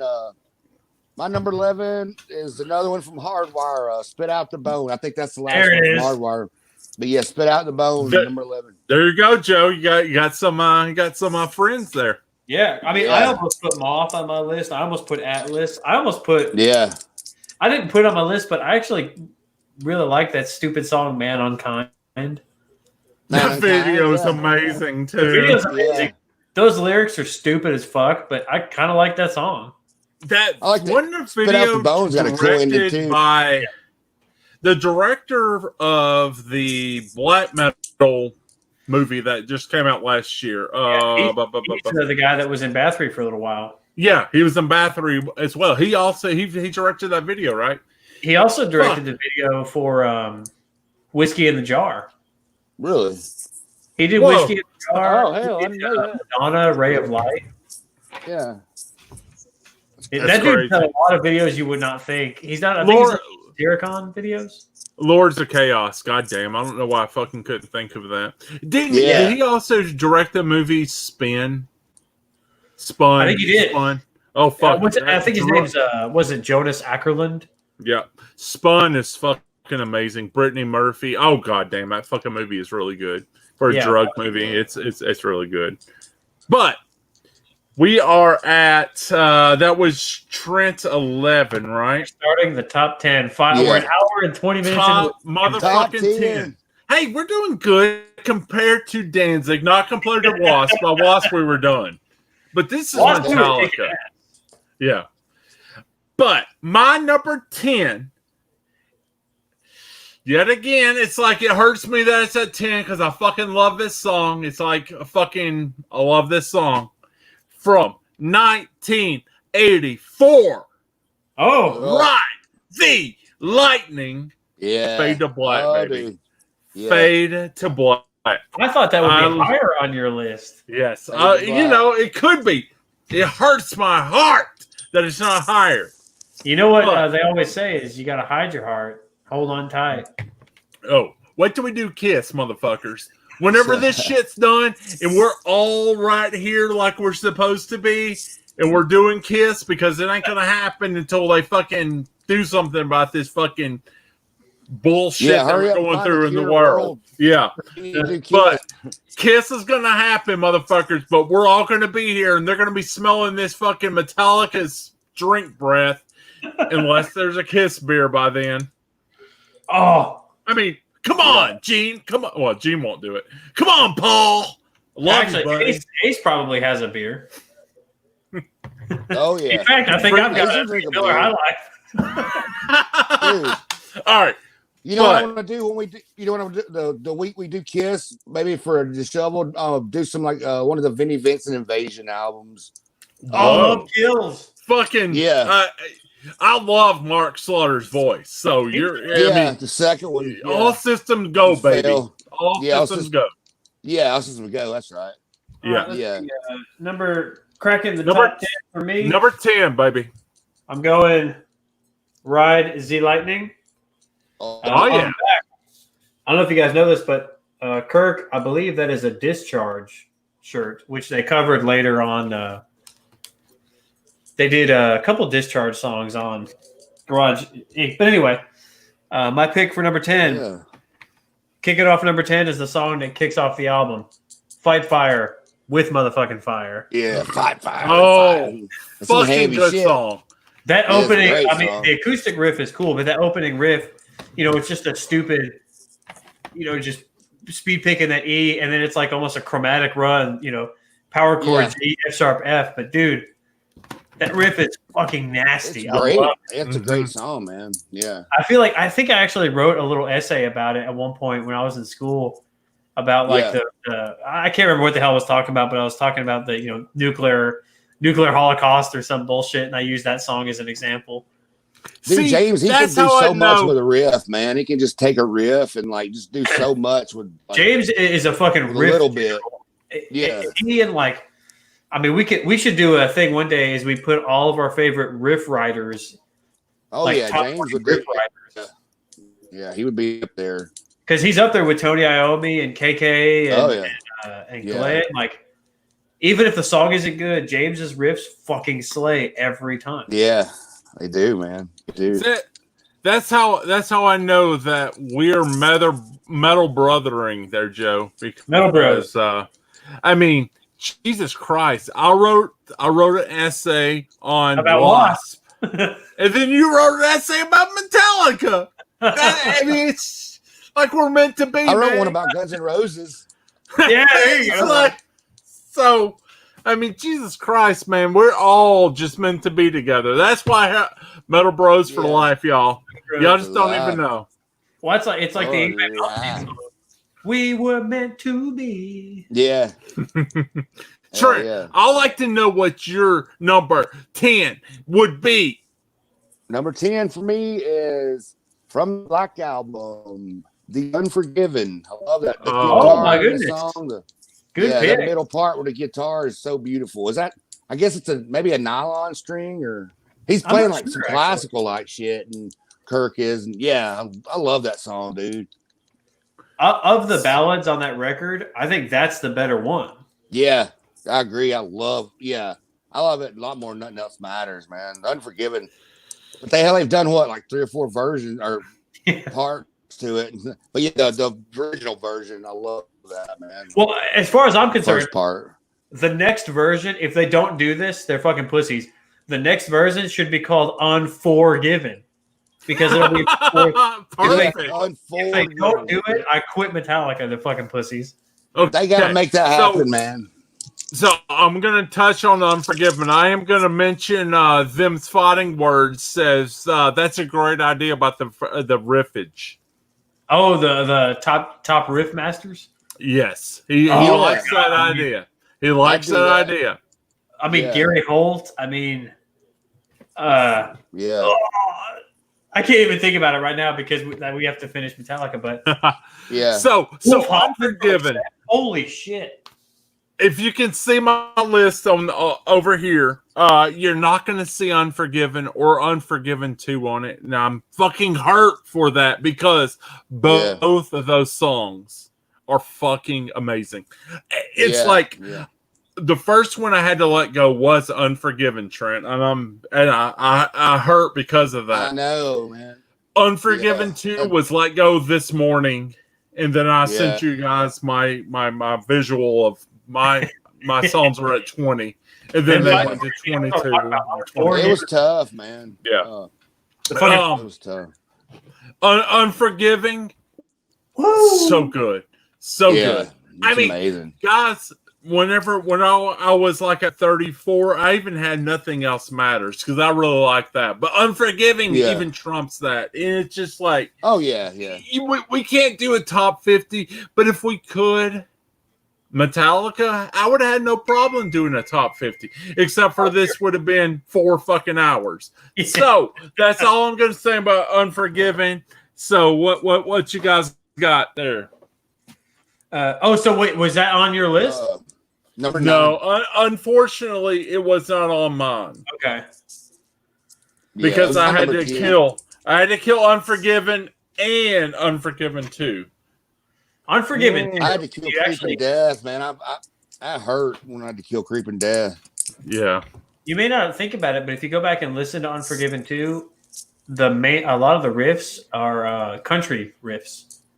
Yeah. Go back and Unforgiven 2 is so amazing, and it just left this morning, and I'm hating myself for that. But so what was I had to hit the lights on, motherfuckers, because then y'all would have called, "Oh, you're a little poser," because you don't have Kill 'Em All on it. But Hit the Lights is fucking good. Yeah. So that was Trent's number. Metal up your number 10. Number 9. All right, so I'm going to bring you guys my number 9. Number 9 is going to be from 86. This sounds like a Mankind promo. Yeah. And it's from the album Master of Puppets. Yes. And it's going to be my next entry into the Cthulhu mythos with the thing that should not be. I love that song. It's so heavy. I love it too. I love it too, Trent. That's why it's my number 9. 9. I love it, guys. And the cool part of that song, I can't remember the story that the line is taken from. It may be the Call of Cthulhu, the "Not dead, which eternal lie." Death may die, but that quote is also on the grave that Eddie is breaking out of on Live After Death. Really? Yeah. Whoa, dude! Hell yeah! Because it's from the same story. Sweet. I didn't know that. Yeah. And that song, that's amazing. That song is on the Seattle concert from the live shit, and Jason gives the intro where he talks about it being, I think he calls it like, he's like, this song's a big old fat motherfucker, and I think he says it's the heaviest thing known to man, the thing that should be. Yeah, that's a great song. I love that shit. Yeah, I love it. It also, and I'm going to do some playlist videos on Dishevel by Dawn. And if you guys want to chime in on this shit too, I mean, I'm gonna do a Halloween playlist. So I'm gonna give you guys a sample of what my Halloween sound playlist would be like. And I know Joe does these as well. So cool. I would like to do a series of these like in October. And this song makes it on there. In Madness. So, we dwell. Yes. Because in madness. Dwell. Yes. Joe, would you please give us your number 9? Absolutely. And then I'm going to have to excuse myself to pee. And I can handle that. Just text me when you're running. My number 9, this was originally a little bit higher, but I had to move it down just to make some room for some other stuff. And it is from, let's see. It's from Justice. And Justice for All, baby. And it's definitely one that Lars could never play, but they used some studio magic to get it done. Yeah. It is the closing track, Dyer's Eve. Oh, yeah. That song's badass, dude. It's fucking awesome. And yeah. But it's one of those that, to me, is like, obviously, the lyrics are kind of sad because it sounds like it's about a child that's like really angry about their parents and neglect and abuse and something. And the thing that kind of bums me out is like, man, you see with, James writing those lyrics, and obviously he had a lot of issues with his parents between like that and Until It Sleeps and other things. And God That Failed, I think, is his parents were like Christian scientists and didn't seek medical treatment. I think one of them died of cancer, and that inspired a lot of the science. Anyway, so he had a really fucked up relationship with his parents. And I think that's where that song is coming from. And what kind of bums me out is like with him and his alcohol problems, from the 90s, he obviously was having a problem. He's going to rehab. Before St. Anger, he was having huge problems. Again, recently, and his kids, I think, are now in their teenage years. And my concern, and I guess, as a fan, is like, I hope that it doesn't become where the child from Dyer's Eve that's writing that letter to the parents, I hope he doesn't inadvertently become the parent that inspires that resentment from his children. Right, yeah.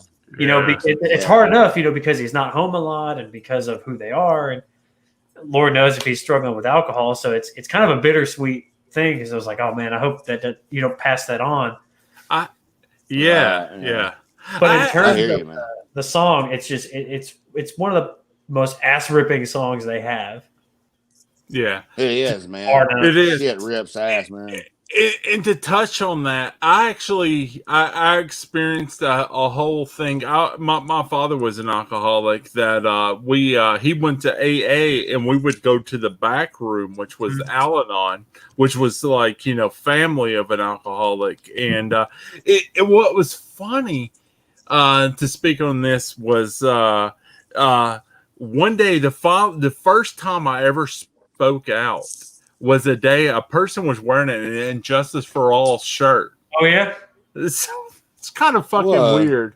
Yeah. I don't know if his parents were alcohol abusers. I mean, we all know that James was, and all those guys were. But I feel like I read somewhere that like either one or both of his spirits were like the Christian scientists, and so I feel like that inspired him to do The God That Failed after Dyer's Eve. And then I feel like there was a story that like one of them died from cancer or something. His mom did, and they didn't really seek a lot of treatment. Yeah, and I think that's what inspired Until It Sleeps was the death of one of his parents. And yeah, oh damn! Then you go back and you listen to Until It Sleeps, and I feel like that's also why he delivers the lyrics like he does, because again, it's not like it was some bullshit sellout record. Like there's some real shit going on there. That's way deeper than stuff that came before it. It's not superficial, man. No, totally not. Yeah. But anyway, man. Dyer's Eve. Poor James, but he's a fucking drunk, man. Yeah, he's poor dude. So Trent, what would be your number 9? My number 9. My number 9 is from And Justice for All, the title track. And Justice for All. Whoa, that made it pretty fucking high up there for you, and I love that song. I do too. I do. Yeah. It is a great song, man. I just love that. Justice is lost. Justice is raped. Justice is done. It's just fucking awesome, man. That heavy part. Fucking heavy. Yeah.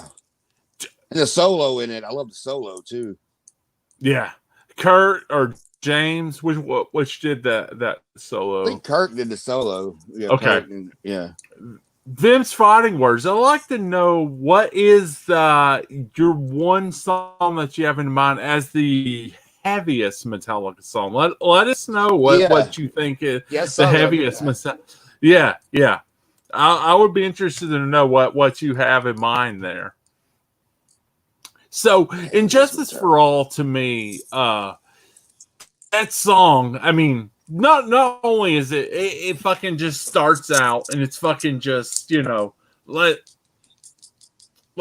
go with this shit, Yeah. It builds up the fucking amazing intro that you just kind of ride along. Yeah. It's like, and then the drums, like, yeah. That's crazy. Yeah, I love that, man. That's beautiful shit, man.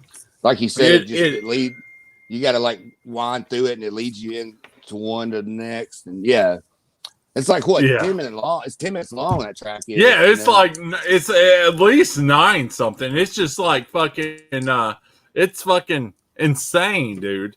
It's just insane. Yeah, it almost clocks 10 minutes. My number 9 was that Justice for All. Oh, yeah. Absolutely. Yeah. But I'm going to bring that number 9 in to you motherfuckers. 8. I'm sorry. I'm bringing 8 to you motherfuckers. Very gently.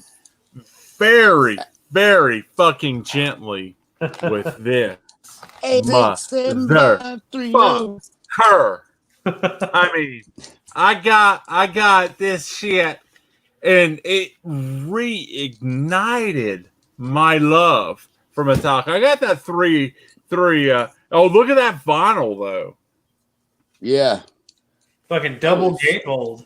Oh fuck yeah, dude. So Joe. I just wish the cover had been better. Like you guys. Oh, the cover is trash. The cover. Oh yeah, the cover is shite. Fucking shite. Had Puss Head, like you guys were saying, that would have been amazing. Joe, did you get the bonus tracks on there though? It's not on this. On the digital album I've got, yes. Okay. With Lords of Summer. Yeah. And the fucking Ronnie medley, that's awesome. Yeah, I remember with that Lords of Summer, I fucking iTuned that shit. I was like, oh yeah, I'm gonna do it. I'm fucking doing that shit. Yeah, I liked it. It did not make my top though. So what do you motherfuckers think is going to be there, but hardwired? The title track? Fucking the title track. That title you motherfuckers.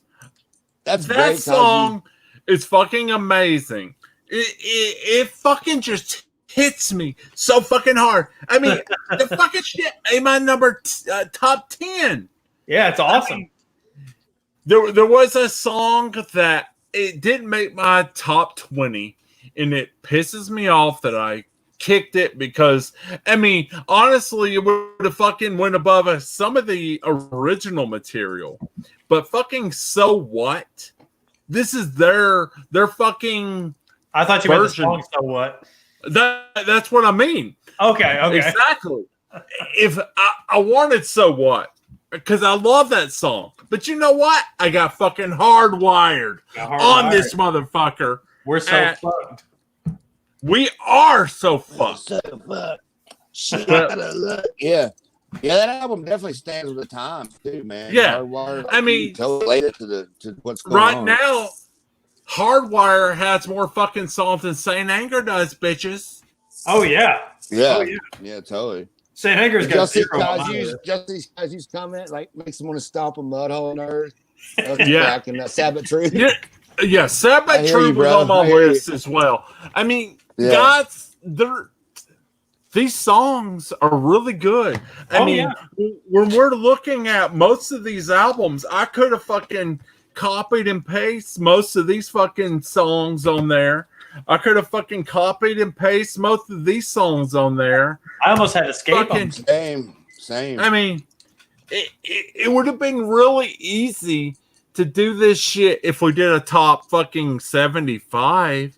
But we like to keep this shit like at top 20 to 10, you know, Kate and it's hard. About this. I actually think it'd be easier if we just did top 5 because it's less to organize. Oh God, Joe, you're killing me. I mean, it would be shorter, that's for sure. We wouldn't be at the 2-hour mark. The shortest straw. Yeah. Oh, and I'll say this about Sad But True.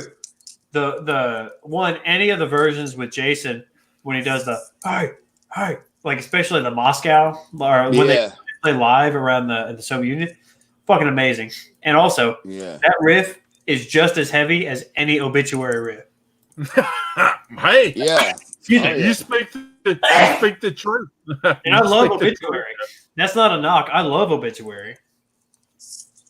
One of the heaviest fucking bands around. Yeah, totally. What's your number 8 there, sir? It's already been said, but I'm going. I feel a change coming over me. I'm going Of Wolf and Man. Number 8. God! Yeah. See, hell yeah! I'm like you, Joe. I'm surprised my Of Wolf and Man didn't make it up higher. You know, I'll wear that song out. I love it. We all three have Wolf and Man. Dude. Yeah. Oh yeah. To me, it's a simple riff, but it's so fucking heavy and it's so catchy. Yeah. And the lyrics are great. It's just badass. And especially the live versions, man, Jason would really get into it. And I mean, it's just there's no song that Jason couldn't make fucking better. Yeah. Oh yeah. We love Jason. We are Jason worshipers here. Absolutely. Fucking Newstead should have kept going. But I wish they had him, man. Just to intervene real quick, them fighting words, I like to know, would Wolf and Man made your top 20? I would like to know that. I would like to know that. Chat. Actually, no, but that's not. He's the only one in the chat, so we can't do that. But yeah. Okay, so did you still do 2 albums or just one? I heard the first one. And it was badass. There's an EP and an album. Yeah. Okay. I think Jamie burned them for me one time. Yeah, you and Jamie one did. I got Jamie the Newstead EP, and I believe that motherfucker may be signed by Newstead. I don't remember. Oh, man. Trent, cool. Give me your number 8, and I'm gonna look at that real quick. Okay, my number 8 is the first one from Master of Puppets. Welcome Home, Sanitarium. That's another one of those kind of like Fade to Black, like Halo on Fire. Starts off melodic. But I feel like Sanitarium to me is one where, God, when I first got into Metallica, Sanitarium was just fucking amazing. Yeah. And then I got kind of burned out on it, and then I kind of went back to it. Yeah. And it's the same. Like Master of Puppets was like the soundtrack to my life at one point. Like when I was about 14 years old, man. It was just that and Justice was like, it It was oddly I enough. wore it out. I literally wore Master of Puppets. I think I had to buy like three copies because I wore it out so much. You know, the cassette and I feel like I've had like 3 or 4 different Master of Puppets T-shirts, all just with the artwork. Yeah, there it is. Oh yeah, there it is. Yeah, cool. But I have a lot of memories of listening to that album while playing Crash Bandicoot Racing. Crash Oh yes. Yeah, Crash Bandicoot. That was fun. I would crank up Metallica and Judas Priest and fucking play Crash Bandicoot all night. Yeah. That's fucking amazing. My number 8 was from first one, Master. Welcome Home Sanitarium. Well, first one on my list from Master of Puppets, not the opening track, but yeah, Welcome Home Sanitarium. Just to give another Them's Fighting Words. Even we wanted Them's Fighting Words on here, but as he stated earlier, it was really hard, and this was something he gave to us, but it was really hard. But he would, in fact, have a Wolfen Man in the 10 to 20 bracket. I'll take it. I'll take it. Yeah. And my Wolfen Man was what, number 12. So 15 for me. Yeah, it would have been higher up there, but especially back in the 90s. A Wolfen Man may have been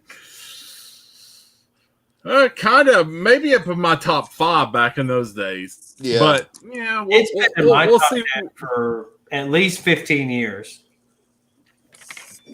Yeah, I fucking love it. I love it. So love it. Them's Fighting Words, I would like you to jump on one of these with us at some point. You did give us an ACDC, and that will come at some point. It will not be next, though. It will be a little while before we do that one. But if that was something you would like to jump into, we'd like to have a fourth member here.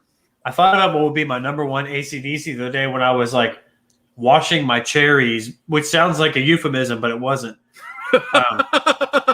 Before I had my lunch, I've been bringing cherries for lunch. I was washing them off, and I was like, I think this will be my number 1 AC/DC. And then I was like, oh God, now I've got to think about AC/DC. That's hard, dude. I don't know what my number 1 AC/DC would be. That's hard shit. It will come there, guys. It will. I'm going. So mine will be Brian Johnson, and mine's a Brian Johnson song. Yeah, I love Brian. Oh, I love Brian Johnson too. I would love for us to have an Axl Rose AC/DC album. I would like to see what that would sound like, because I am a fan of Chinese Democracy.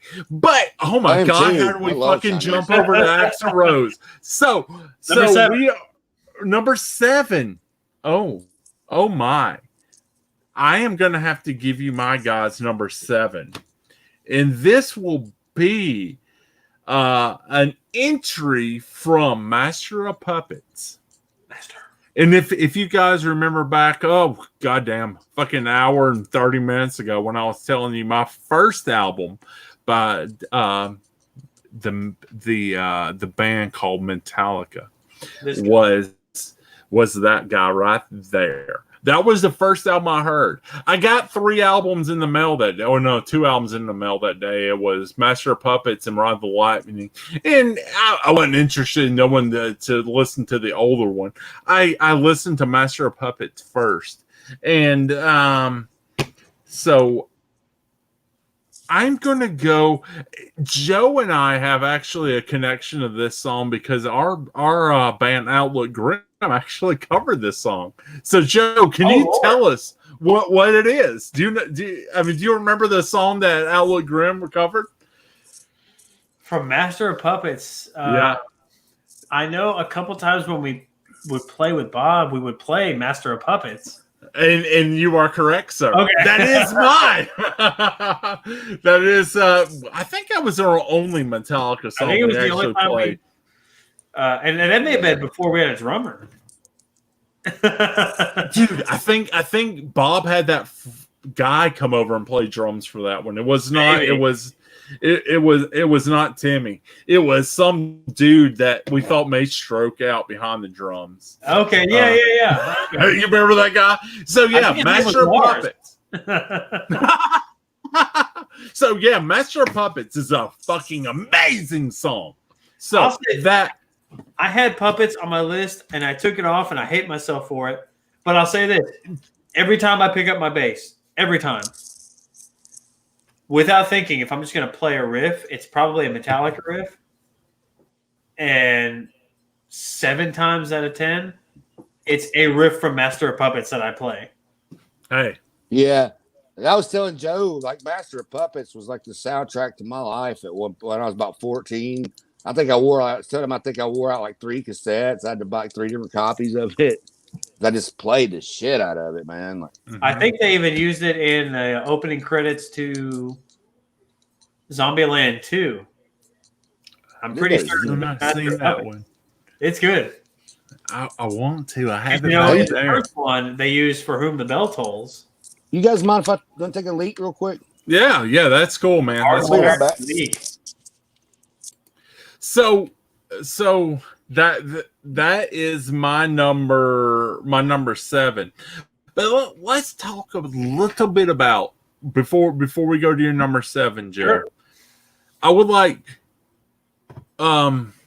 so this channel started about a year ago in August. Okay. And the first thing that the Horror Buddies did was a Horror Buddies on it was a Horror Buddies on a movie called Trick or Treat. Oh yeah. Like a fast way. Yeah, fast. Oh, fucking yes. Yeah, dude. The thing I would like to know, would you be interested in maybe in August, September, maybe doing a live commentary with Trick or Treat? Like the style we're in now, all of us like kind of watching Trick or Treat together. I would love to. Obviously, we wouldn't be together. We would have to make sure that you and Trent had copies of the movie. Yeah, we could figure it out.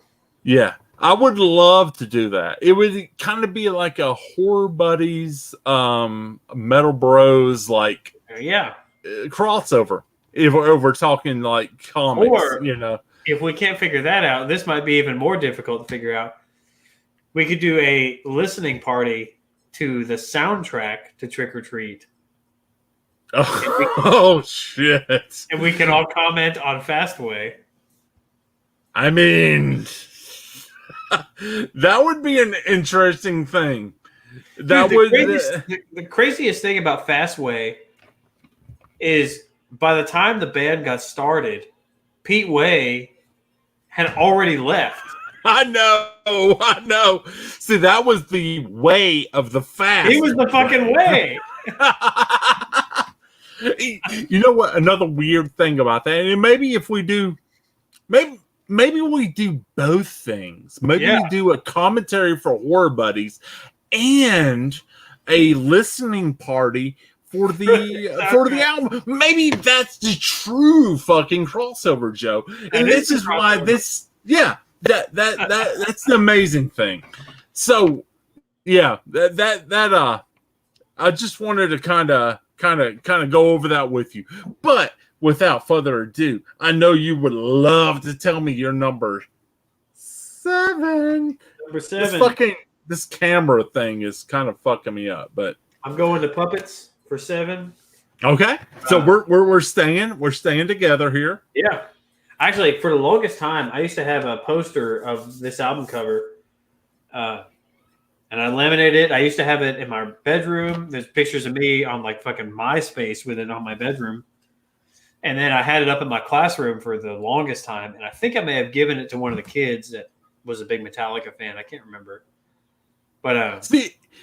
If you guys don't know, Joe may be a teacher, and his wall. I've seen pictures of your wall with the vinyls on your wall. They're fucking amazing. My Injustice for All record is up on the wall. That's why I've got my CD version here. because my vinyl is tacked on the wall.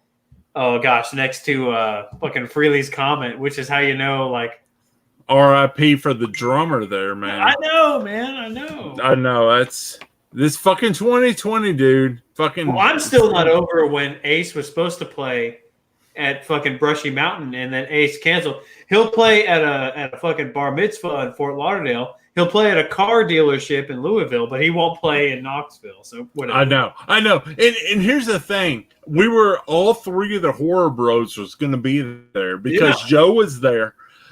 Actually, Uncle Trent bought Daddy a fucking ticket for that one. I mean, Jesus Christ! I've never seen it. Yeah. Anyway. Yeah. Okay. Let's keep going. My number 7 from Master of Puppets is I love the riffs. I thought the lyrics were cool, and I think it's actually one of the only early Metallica songs that does have a swear word on it.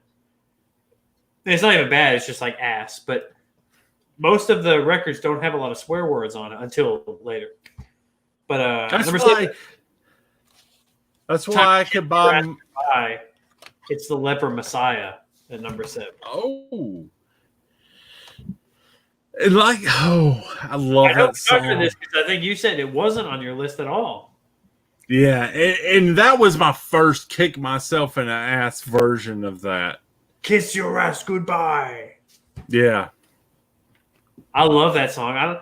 It's just one of those. I think because a lot of times with me, and like my wife always makes fun of me because I like to go into the deep cuts or the B-sides, and I even talked about that with Danzig with like Violet Fire and It's Coming Down and songs like that. And so like of course I love Puppets, and I love Battery, and I love all that. Yeah, I love something about Leper where it was kind of not really buried. I love Leper Messiah, dude. Known, but like, yeah, I love that song. Once I got into it, I was like, oh my god! And I just listened to it over and over, and I love Leper Messiah. That's probably like the grooviest riff, man, they've ever like. Yeah, I love it. I hear you, cause hey, stick around. You some Master of Puppets, stick around, man. Yeah, that Master of Puppets is a fucking amazing song. Like Artie said, stick around. Yeah, that's probably my favorite Metallica album, then Hardwired. Guys, I know we didn't really do a top album.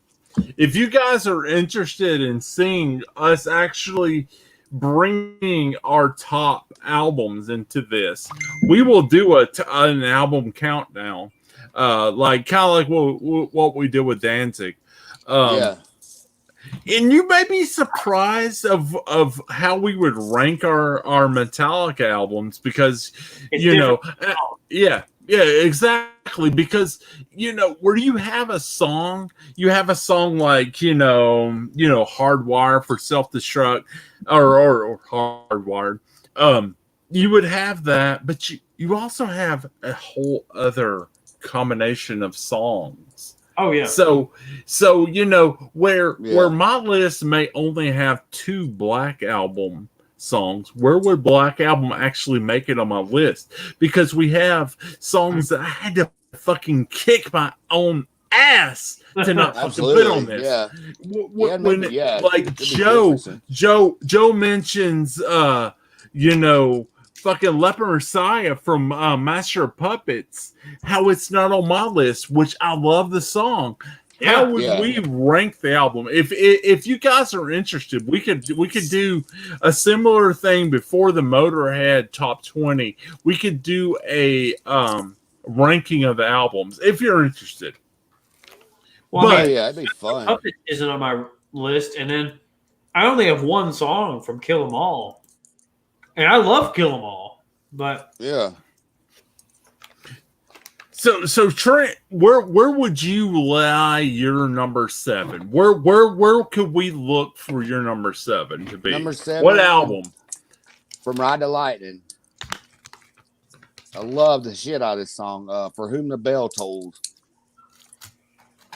Oh yeah, badass song, man. That's from the first song. Yeah, I love it. Yeah, that's a fucking just one of them songs that gets stuck in my head and shit. And I mean, it's one of the most famous sort of bass runs in all of metal music. Yeah, definitely, man. Is that opening line that Cliff does? Yeah. For whom the bell tolls. Yeah, that's what just gets stuck. How much is down? Yeah. Do you remember a guy that I would go drinking and binge at their houses? You remember Sean? You remember the poster that Sean had on his wall where he said, "Just think, Jessica. You know the Sean. We're not going to use last names here, but okay. So he had a poster up in his wall that he said it was signed by Cliff Burton twice, and he would talk about, oh yeah, Cliff was so drunk he would he signed it twice, and there was a rip in the poster, and he had a York peppermint patty. Sean, if you're watching, you know I'm talking about you, motherfucker. But yeah, did he really sign it? Did Cliff really sign it? No, probably not. Yeah, he got a pencil. Like, yeah, fuck no, Cliff Burton didn't sign that fucking poster. Yeah. Yeah, we used to know a lot of people like that back in the day, man. Yeah. That's the same motherfucker that probably said he got tickets to go fly across the fucking country to see Iron Maiden on the Flight 666 tour. Yeah. Yeah, Joe. I know, man. The guy said he went and shot up with Kurt Cobain in Seattle. Had a dude like that. It didn't happen, y'all. It didn't happen. Yeah. But I tell you what did happen. My number 6 happened, and it was recorded by James, Jason, Lars, and my little boy, Kurt. And just to talk about Kurt for a little bit, I actually have a book by Kurt back in my room in there. Really?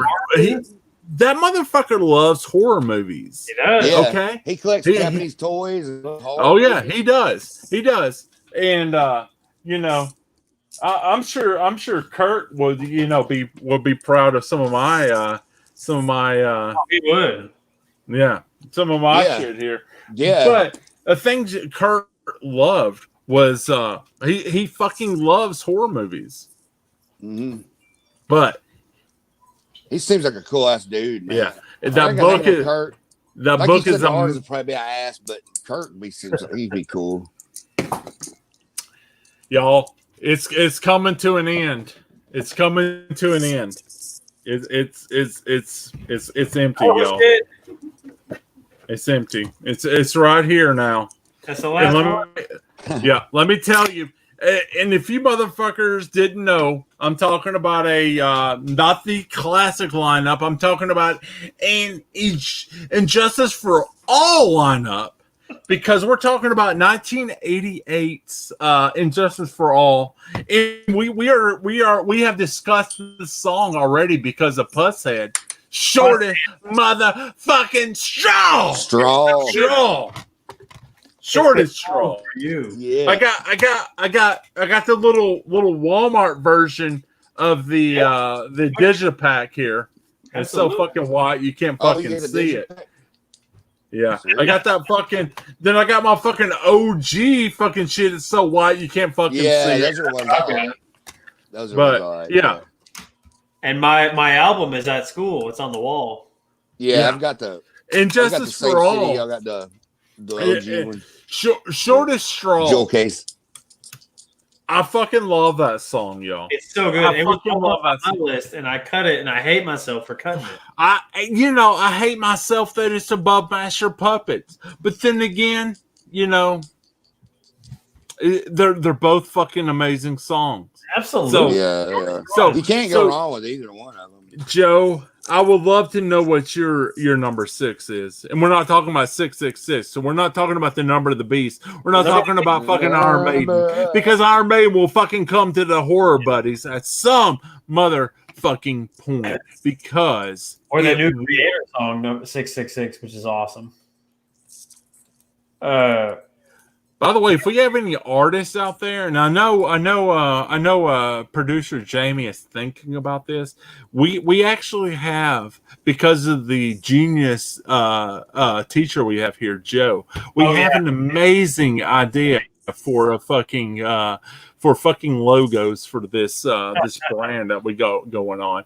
But give me that number 6, brother. Number 6, writing credit to Dave Mustaine. Title track, Ride the Lightning. Yeah. I love it. It's so fucking good. Badass, yeah. I love that fucking song. It's so It fantastic. is good. That's another one, like, I think that caused a lot of turmoil. And I don't care about the drama between those bands, but, I know that it sounds like when Dave was kicked out that he said, don't use my shit, and they used his shit anyway. Yeah.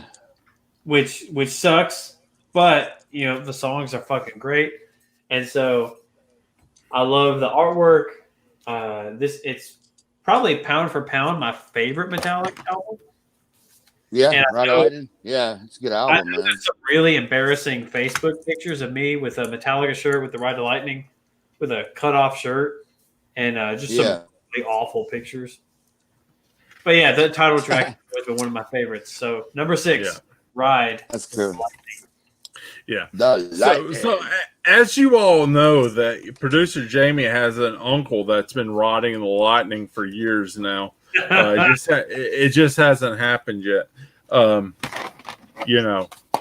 fucking album is fucking amazing. It's from a Stephen King. Flash before my eyes. Now it's time to die. So yeah, bad shit. What would be on your number 6 there, Shrimp? My number 6 is another one from Master of Puppets, The Thing That Should Not Be. Love that song. So it made it a little higher on yours, which rankings are so fucking hard. Oh, it's I know Kaju or them Spotting Words knows that, but rankings is really fucking hard. Dude, let me just go ahead and say, them Spotting Words, yes, his guitars are fucking amazing. Yeah, I mean, Kurt Hammett is fucking amazing. The Dracula is amazing. Yeah, his collection is fucking amazing. See, he gets a lot of shit because people say, "Oh, when they started doing load and all that shit, he quit playing. He got lazy."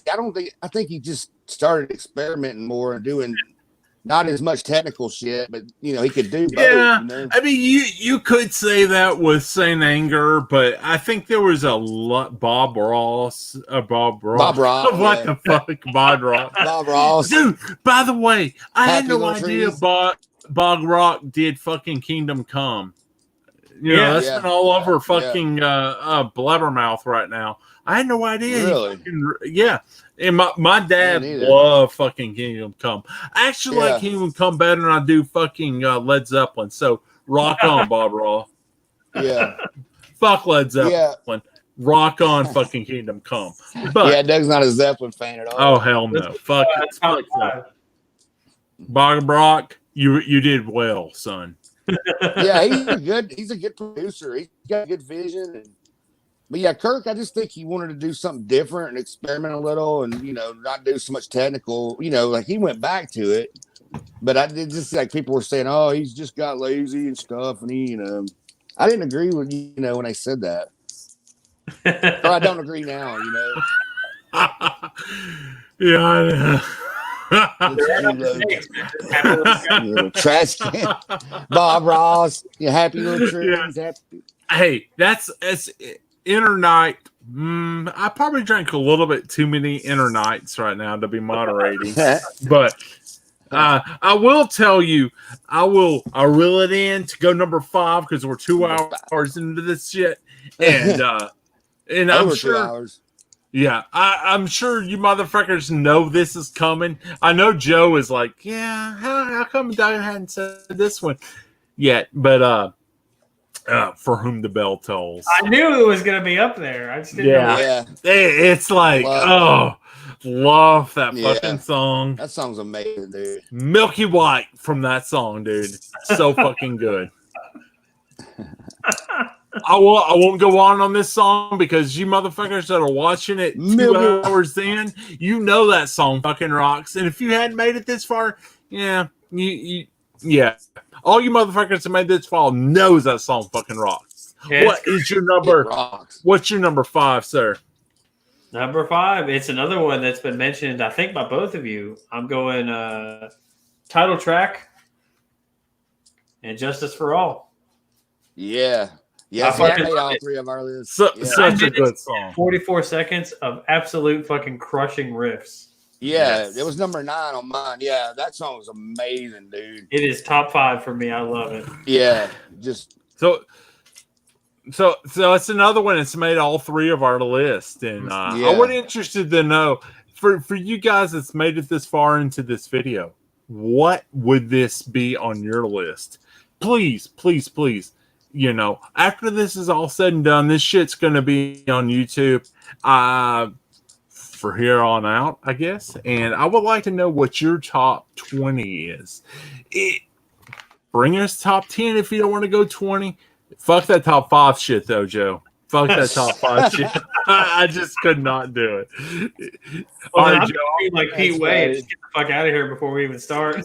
Yeah, I want to know your top 5 Alice Cooper songs is. I'm expecting a text, man. That's so hard. That's so hard, dude. Too, man. Alice Cooper's gonna be hard as fuck. Narrow that shit down. Hell, I can't even tell you my fucking top 5 fucking Cooper albums. Okay, I know, man. Much less his top 5 fucking songs. Oh, from $1 Babies is up there for me. The album, it's up there on my list. Would be okay. But yeah, we'll get to Alice Cooper later. Number 5. Well, we are on number 5 now. So yep, top 5. Let's hear it. What's your top 5, bro? Or what's your 5? My number 5 is from Master of Puppets again. Disposable Heroes. I love that song. That's rocks, man. I almost put that on my list. To the front. Yeah, love that shit. It's amazing. I almost put it on there. Yeah, but I already had Leper, and I've got one more from Puppets coming. That's top 3 for me. And I think it. Then I was trying to think of of the songs on Puppets, would I do Disposable Heroes over Battery, or would I? Because initially Battery was on my list, and then I took Battery off. I put Puppets on, then I took Puppets off, and I was like, oh man, I was all fucked up. Yeah, dude. Man, that whole album, like Battery, Disposable Hero, that's some head banging ass shit, man. That album is. Do you ever listen to the Jamie Josta podcast? No, I don't think I ever have, man. He did a top 50. I think he did top 50 thrash countdown, and he had. I know he had Metal Militia, and he put Disposable Heroes on his top 50 thrash countdown. Yeah. So good. That is just, I love it. It's some head banging ass shit. It's so good. Both those Battery, Disposable Heroes, Upper Messiah, all that damage. Number 5 was Disposable Heroes. Yeah, Disposable Heroes. Them's Fighting Words would have Justice in his top 10 for sure. So Justice, man. Justice is awesome. It was like I was tug of warring. I'm not gonna lie to you, motherfuckers. I've tug of warred and Justice for All, the song in Blackened. They just kept fucking pulling back and forth, and I don't know how to do these really, because I mean, whenever you have a good album, you have a good album. Yeah. It's just like this, and we do like to kind of mix it up. But Jesus, it's a tug of war situation for sure, for sure. It is totally. 4, Doug. My number 4, I would. I'm gonna go ahead and lay this out. This is my. You could call it my my dream trilogy. Oh, you could call it my Lovecraft trilogy. Okay. All of you guys are going to consider this like, whoa, it made it to a top 4. Is this in fucking top 5? And this motherfucker just came out, what, 4 years ago? But yeah. Dream No More. I mean, hell from yeah. Hardwire. Yeah. I love that song. I made some inappropriate comments back on Joe's version of this, or maybe it was Trent's at this point. A couple of inner nights. I don't remember whose it was, but I love that song, y'all. That is a great song.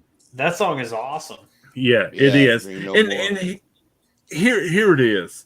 It's like, you got Metallica. They had Saint Anger.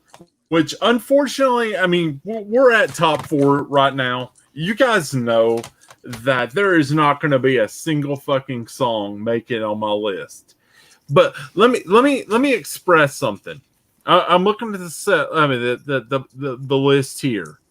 There, like Some Kind of Monster. There was actually the edit version on Some Kind of Monster. It's good. It was actually in my top 30. It was. It was actually in my top 25 at one point. I can't remember if it made it in mine or not. The trash can, Lars, not a good play. But even if you would have a brilliant, like I have the one with the DVD, and the actual where they're actually jamming out with Robert on bass. It's actually, it's not bad, but here's the thing. Me and Joe's already talked about this. The lyrics are shit. Terrible. They're fucking horrible.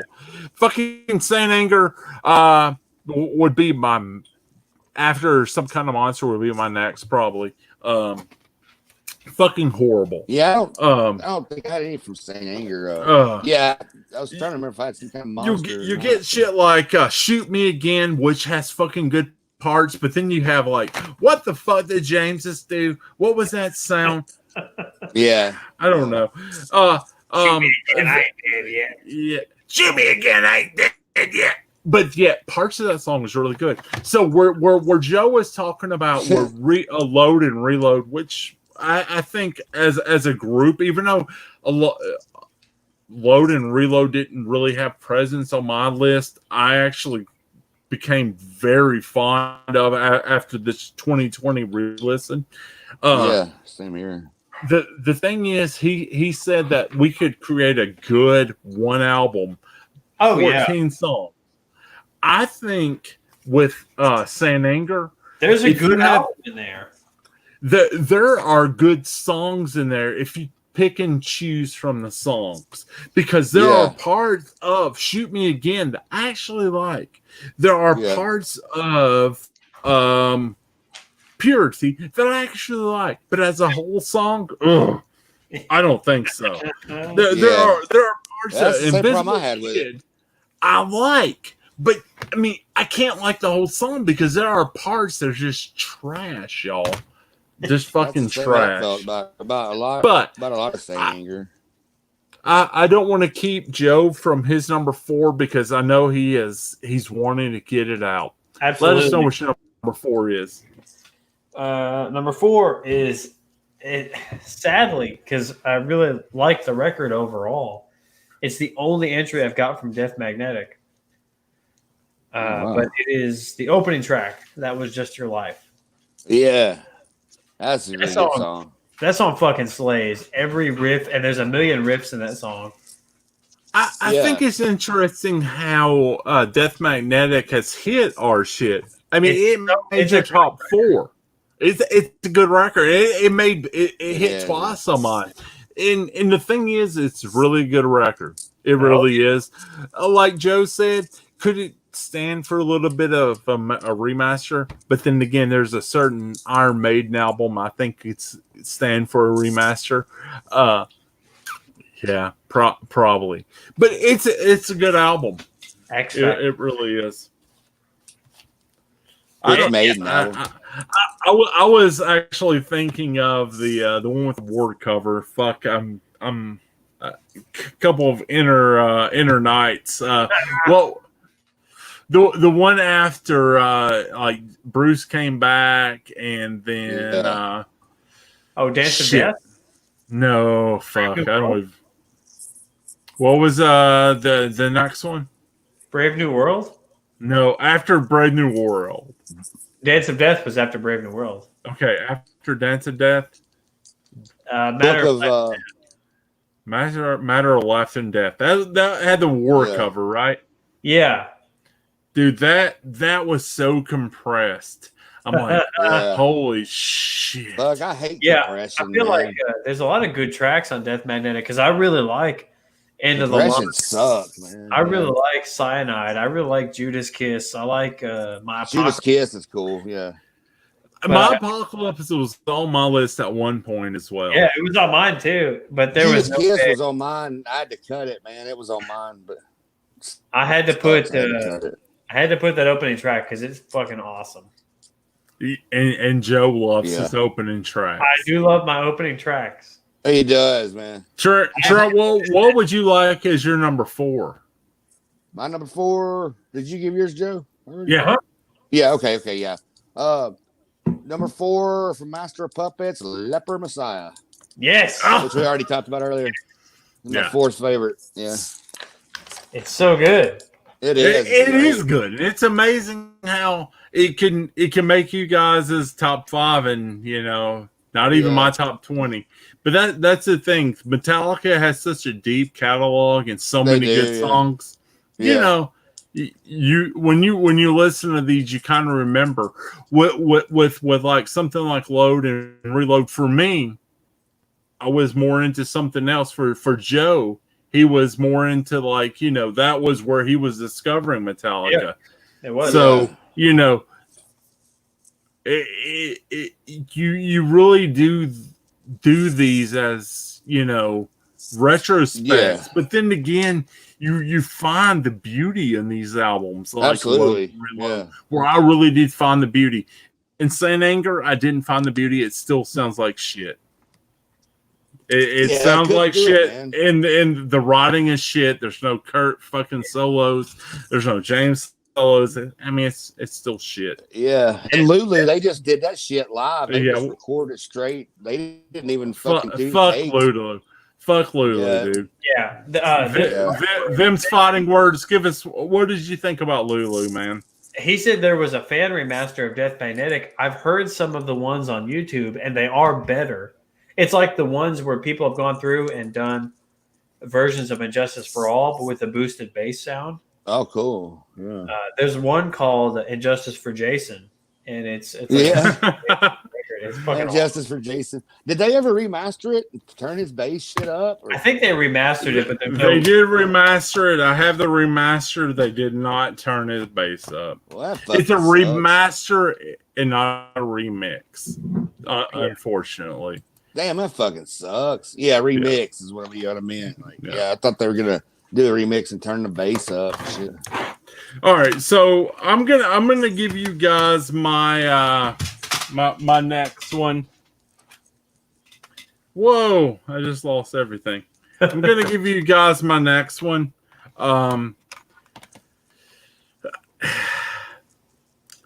The thing is when I heard Master of Puppets and I fucking loved it, and then I listened to Ride the Lightning and I fucking loved it, and I listened to Kill 'Em All and I loved it. It wasn't until CDs came upon us that I then rebought Kill 'Em All, and there was a certain track on Kill 'Em All. This came out around the same time as Injustice for All. As I know, Torino knows, I spent a lot of time in record stores, be it Camelot or disc jockey. Yeah, I was always there. I was loving the Sunburst. music. Oh yeah, I was loving the Used to go music. Sunburst all the- I was loving the girls. I was loving everything. But there was a certain thing that came out, and then I bought. Oh, look at there! I bought Kill 'Em All. This started off like a Paul Stanley promo. Yeah, I bought Kill 'Em All again, but there was something different about this version of Kill 'Em All that I bought. There were 2 additional songs on this album I bought back in 1988, and that would be what I'm talking about right now is a cover of a Diamond Head song. The song is called "Am I Evil?" Am I Evil? Yeah. And I know James has wrote a million fucking, well, maybe not a million, but James wrote a lot of fucking good songs. But whenever I heard James saying "Am I evil?" I fucking loved it. Yes, that fucking shit. I mean, you know, I was dabbling in these older tracks, and then I found this 1988 disc version of Kill 'Em All, and it had this bonus track. It had actually 2 bonus tracks. Blitzkrieg, I think, is the other one. Yeah, Blitzkrieg and Am I Evil, which were on a little thing called the Creeping Death EP, maybe. Absolutely. I remember that. Then maybe it was also called Garage Days, I guess. But I don't know those fucking. I didn't have the fucking Creeping Death EP. I didn't have the original Garage Days. I didn't have Garage Days until it was revisited, and this song was not on it. And I knew this song a long time before. I think Garage I had a Days. Jump in the Fire EP. Yeah, I think you did too. Jump in the Fire almost made my list as well. I did not have mine. I did not have that. But Am I Evil? Yeah, I had the fire creature on the cover. Yeah. Yep. God, such a good song. And fucking It is a good song. I mean, you know, in 1988, Doug didn't really realize, you know, cover songs from original songs. I mean, I grew up listening to Quiet Riot, which you may be doing a Quiet Riot song, maybe doing a Slade cover. I don't know. Yeah. You know, then you got something like Elvis, which was any of that shit really wrote by Elvis? I was listening to it. Fucking, I don't know. But whenever Metallica was fucking doing Am I Evil, I was fucking, holy shit, why wasn't that on my cassette? Because that would have made a huge difference in my fucking love of that album. But that is my number 3. I would love to know what Joe's number 3 is. My number 3 from going back to Puppets Master. Damage Incorporated. Oh yeah. Another one I kicked myself for not having it. And it's made it in your top 3. I fucking love Damage Incorporated. That is awesome. That is a badass song. It's got one of the fastest speed picking riffs they do. It's kind of got like a weird timing and doesn't really make any sense, but it just kicks ass. I didn't make it through Lulu. I couldn't do it. No, Lulu's fucking terrible. Yeah. Thanks. And if you guys know me, I do like the underdog. I you know, my dad may have cheered for the Buffalo Bills for that Super Bowl that they made it to, and I may have got a little bit of that blood. And I did try to like Lulu. I actually have it in a cart. I was going to buy it. It was not good. It was not good. Same with Sanitarium. Lou Reed and fucking, I don't know. Yeah, Lou Reed and Metallica don't need to jam together. No, it could have been. It could have been a lot better. Maybe. So bad. If they would have just did take and not just try to do it all live, no matter if you mess up or what, they just try to, you know. Yeah, if they would have put more into like that, they probably could have done better. Yeah. So yeah, Joe, I kicked myself and I haven't just like I said, I could have copy and pasted that whole CD into my to my top 20. It would have been easy. Yeah. Such a good song.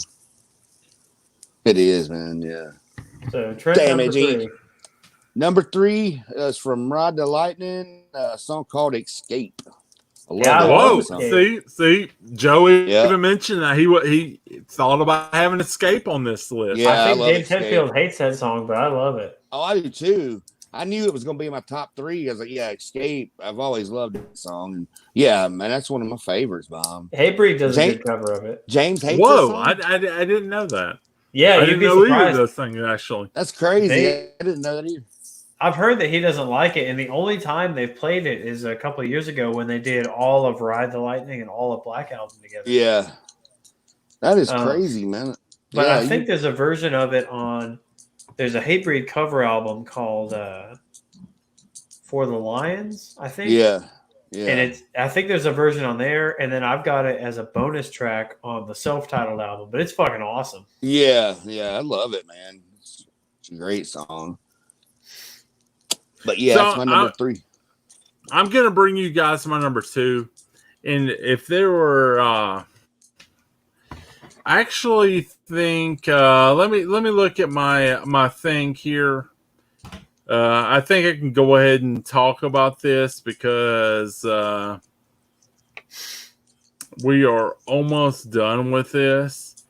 Ride the Lightning has the most hits on my top 20. So it would not be surprising to either of you to know that my number 2 would be from Ride the Lightning. I'm going to go ahead and tell you that 1984 self-titled song. No, not self-titled. Jesus Christ. What are you talking about? Fuck it. Enter Sandman? Ride the fucking Lightning is my number 2. That song is fucking amazing. That was funny as hell. It's an amazing song. It is a great song. It is. Song. Yeah, I love that fucking album. I love that fucking song. It is so good. Yeah, you don't get much better than that shit, dude. Yeah, and like Joe said, it was number 6. We've already talked about this one, so I'm just going to go ahead and skip through it. But I do want to give props and love. Oh, it's fantastic to Ride the Lightning. What's your number 2, Joe? I've gone back and forth between what's number 2 and what's number 1, but fuck it, I'll just do this. We've already mentioned it, and the version I'm picking is from Binge and Purge, and it's because of Jason Newsted's fucking backing vocals. During the riff that Kirk plays from Exodus, when Jason leads the whole crowd of Mexicans in the Die Motherfucker chant, nothing is fucking heavier than Creeping Death. It's fucking amazing, dude. It will change your life if you've never heard it before. That shit is heavy live. I remember when they did it. Yeah. And it's you have to go with Jason. You have to listen to Jason's version because Cliff did not bring the backing vocals. Rob Trujillo does not bring those backing vocals. It's Cliff, or it's Jason Curtis motherfucking Newsted. You have to listen to it. It will. Yeah. If it doesn't change your life, then you're a poser, and you're not my friend. Out of the 3, who's your favorite? Out of the 3 bassists from Metallica, who's? That's hard, dude. It is hard. I came into it. Cliff was already passed on. You know, I saw the new bassist, Jason Newsted. Obviously, I cleaned on to Jason Newsted. But you know, that's really hard. You know, I would go Jason, Cliff, Robert, and that's no disrespect to Robert. Robert's an amazing player. Oh, he's an amazing player. You've got him with suicidal tendencies. I mean, I don't really want to go there. I'm sure you know, guys. Tell us down in the comments how you feel about any of this. Please give us your top 20 top bases too. I would love to know what the basis you guys like. We're not even talking about the basis before Cliff. We don't know shit about him. But Ron you know. I don't know him. So, so where are we? We're number at two. Trent's number two. two. My number two. Yeah, give me your number two, there, sir. My number two is from Kill 'Em All. Second track, the Four Horsemen. Oh yeah, I love that fucking song. I think we've already talked about it too. But yeah. That middle part, man, is just like I could picture Dave and Cliff jamming together, and like Kurt. I'm like, man, that would have been so awesome to see that, dude. Now I think the middle part with all the melody, I don't think that's what Dave wrote. Dave wrote all the stuff that sounds that's in Mechanics. So the part that gets real melodic and kind of a little solo-y, I think that's the part that James and Kirk added in. Okay, yeah. But the main riff, the chorus, and all that stuff, I think all that was. So if you listen to Mechanics, the shit you hear in Mechanics that you don't hear in Four Horsemen was all Dave. What you hear in Four Horsemen that's not Mechanics, that makes Metallica. Sense. Yeah, that makes sense, man. But yeah, I just love the shit out of it. So I even love Mechanics too, but Four Horsemen, it's fantastic. Blows me away, man. Yeah. I think. Kill 'Em All doesn't get the most love on this top 20. I think it's a really good album, but it's amazing. Yeah. So that's gonna bring us to number one. My number one, probably, if you've known me for years and years, which both of you have, you're not really going to be surprised. Some of the people. I think maybe a surprise. My number one is going to be from Master of Puppets from 1986. Why is it so hard for me to say? It's because of James's mullet. Well, he had a mullet in 94, so 86 is Master of Puppets. It's going to be Welcome Home, Sanitarium. It's not going to be a surprise to you guys. That's a great pick. Yeah, that was my number 8. Yeah, I'm not surprised you go for a more melodic, heavy song. Oh yeah. I mean, you guys, y'all have sat through this with me for Danzig and Wasp, and you know where I'm going with this. Yeah, definitely. I know what your number one is, there, Joe. I debated about this up until like literally right now because I just made Creeping Death my number 2 because it was gonna be number 1. My number 1 is from Load. It's Bleeding Me. Oh, whoa! Dude, I had to cut that one out of this too. I was going to put that one on. Yeah, that barely didn't make it, man. I think I put that in with their songs that go from kind of soft and melodic into heavy. And in terms of,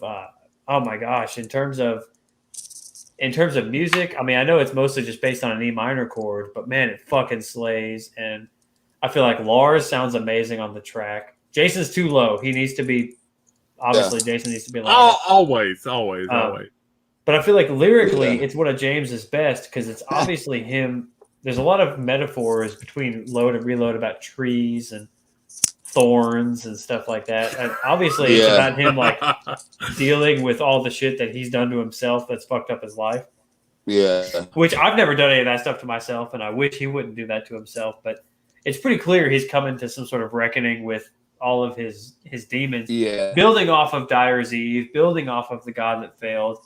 Yeah. But going up until last year when he has to fucking cancel the tour again because he can't get his drinking under control.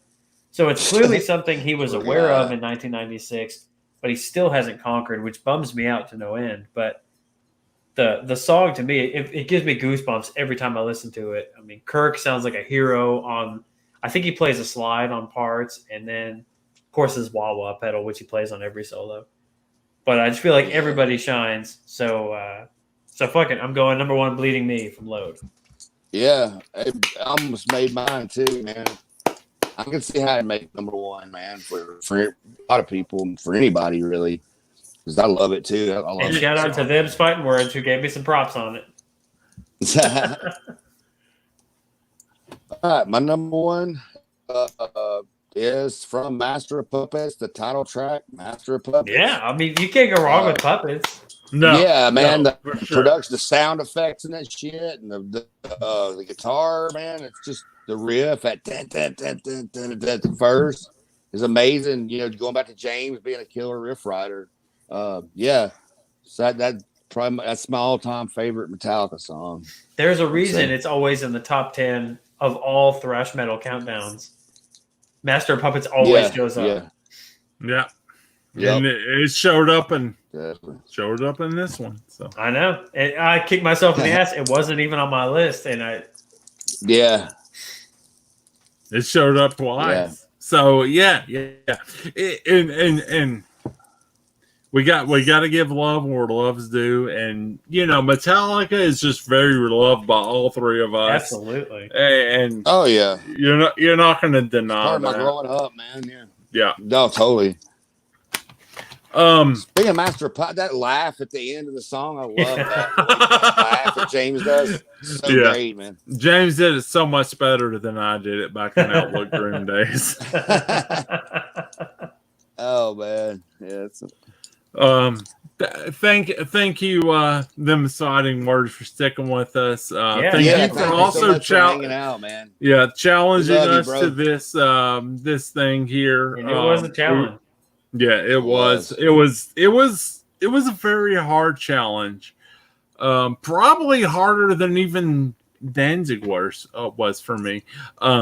So where we're going to be heading next is we are going to do Motorhead. Oh, Motorhead. Yeah, we are doing the Motorhead next. I hope you guys will join us. This will be sometime in August that we'll be doing this. Motorhead will be fun. Yeah, we definitely have to put our heads into this. Obviously, there's a lot of bands that we're all wanting to do. This is where we're at right now. I want to thank anyone for watching this. Let us know. Hey, Wacky World Lounge is here. Yeah, look at that. Oh yeah, what's up, Rob? But we got to. Damn it. We're I gotta pee like crazy. I gotta go too. I'm glad. Hey, Joe, I need to ask you, what is your favorite Ninja Turtle, man? I couldn't tell. I was talking to Wacky World on his channel, and mine was Michelangelo's. Doug, yours was Leonardo. Donatello. I'm gonna say. Donatello. Oh yeah. Oh, all right, man, that's awesome. So we gotta find our Leonardo, man. We gotta find our Leonardo. We gotta find. Because when I used to take karate, my sister did the nunchucks like Michelangelo, so I did the bow staff like Donatello. Yeah, that's awesome, man. Great. That's awesome. They're all great. Yeah, we just got through our number one, man. All right, but it'll be on YouTube. It'll be on YouTube. Yeah. So this is going to be for everyone to watch. We are very interested in what's your guys' picks. This is our picks. It's all of our own. Music is very personal to us where we are in our lives. We'd like to know what you guys think. Motorhead will be next. There are plenty to come through. I'd like to thank for anybody that's watching. Go ahead and comment down below. I'd like to very, very special thanks to Joe and Trent for of course, my pleasure. Thank you guys, bringing this shit together, man. I love these. Motorhead will be next, and that's my final thoughts. Anybody have anything else to say? No, man. I've got to go. I got to get to bed, and I've got to pee. So just thanks everybody for hanging out with us, and thank you guys for doing this. I had fun, man. It was a blast. All right, thanks, guys, and horror buddies and heavy metal bros are out. Out. Take it easy, y'all. See you guys. All right. Thanks, guys.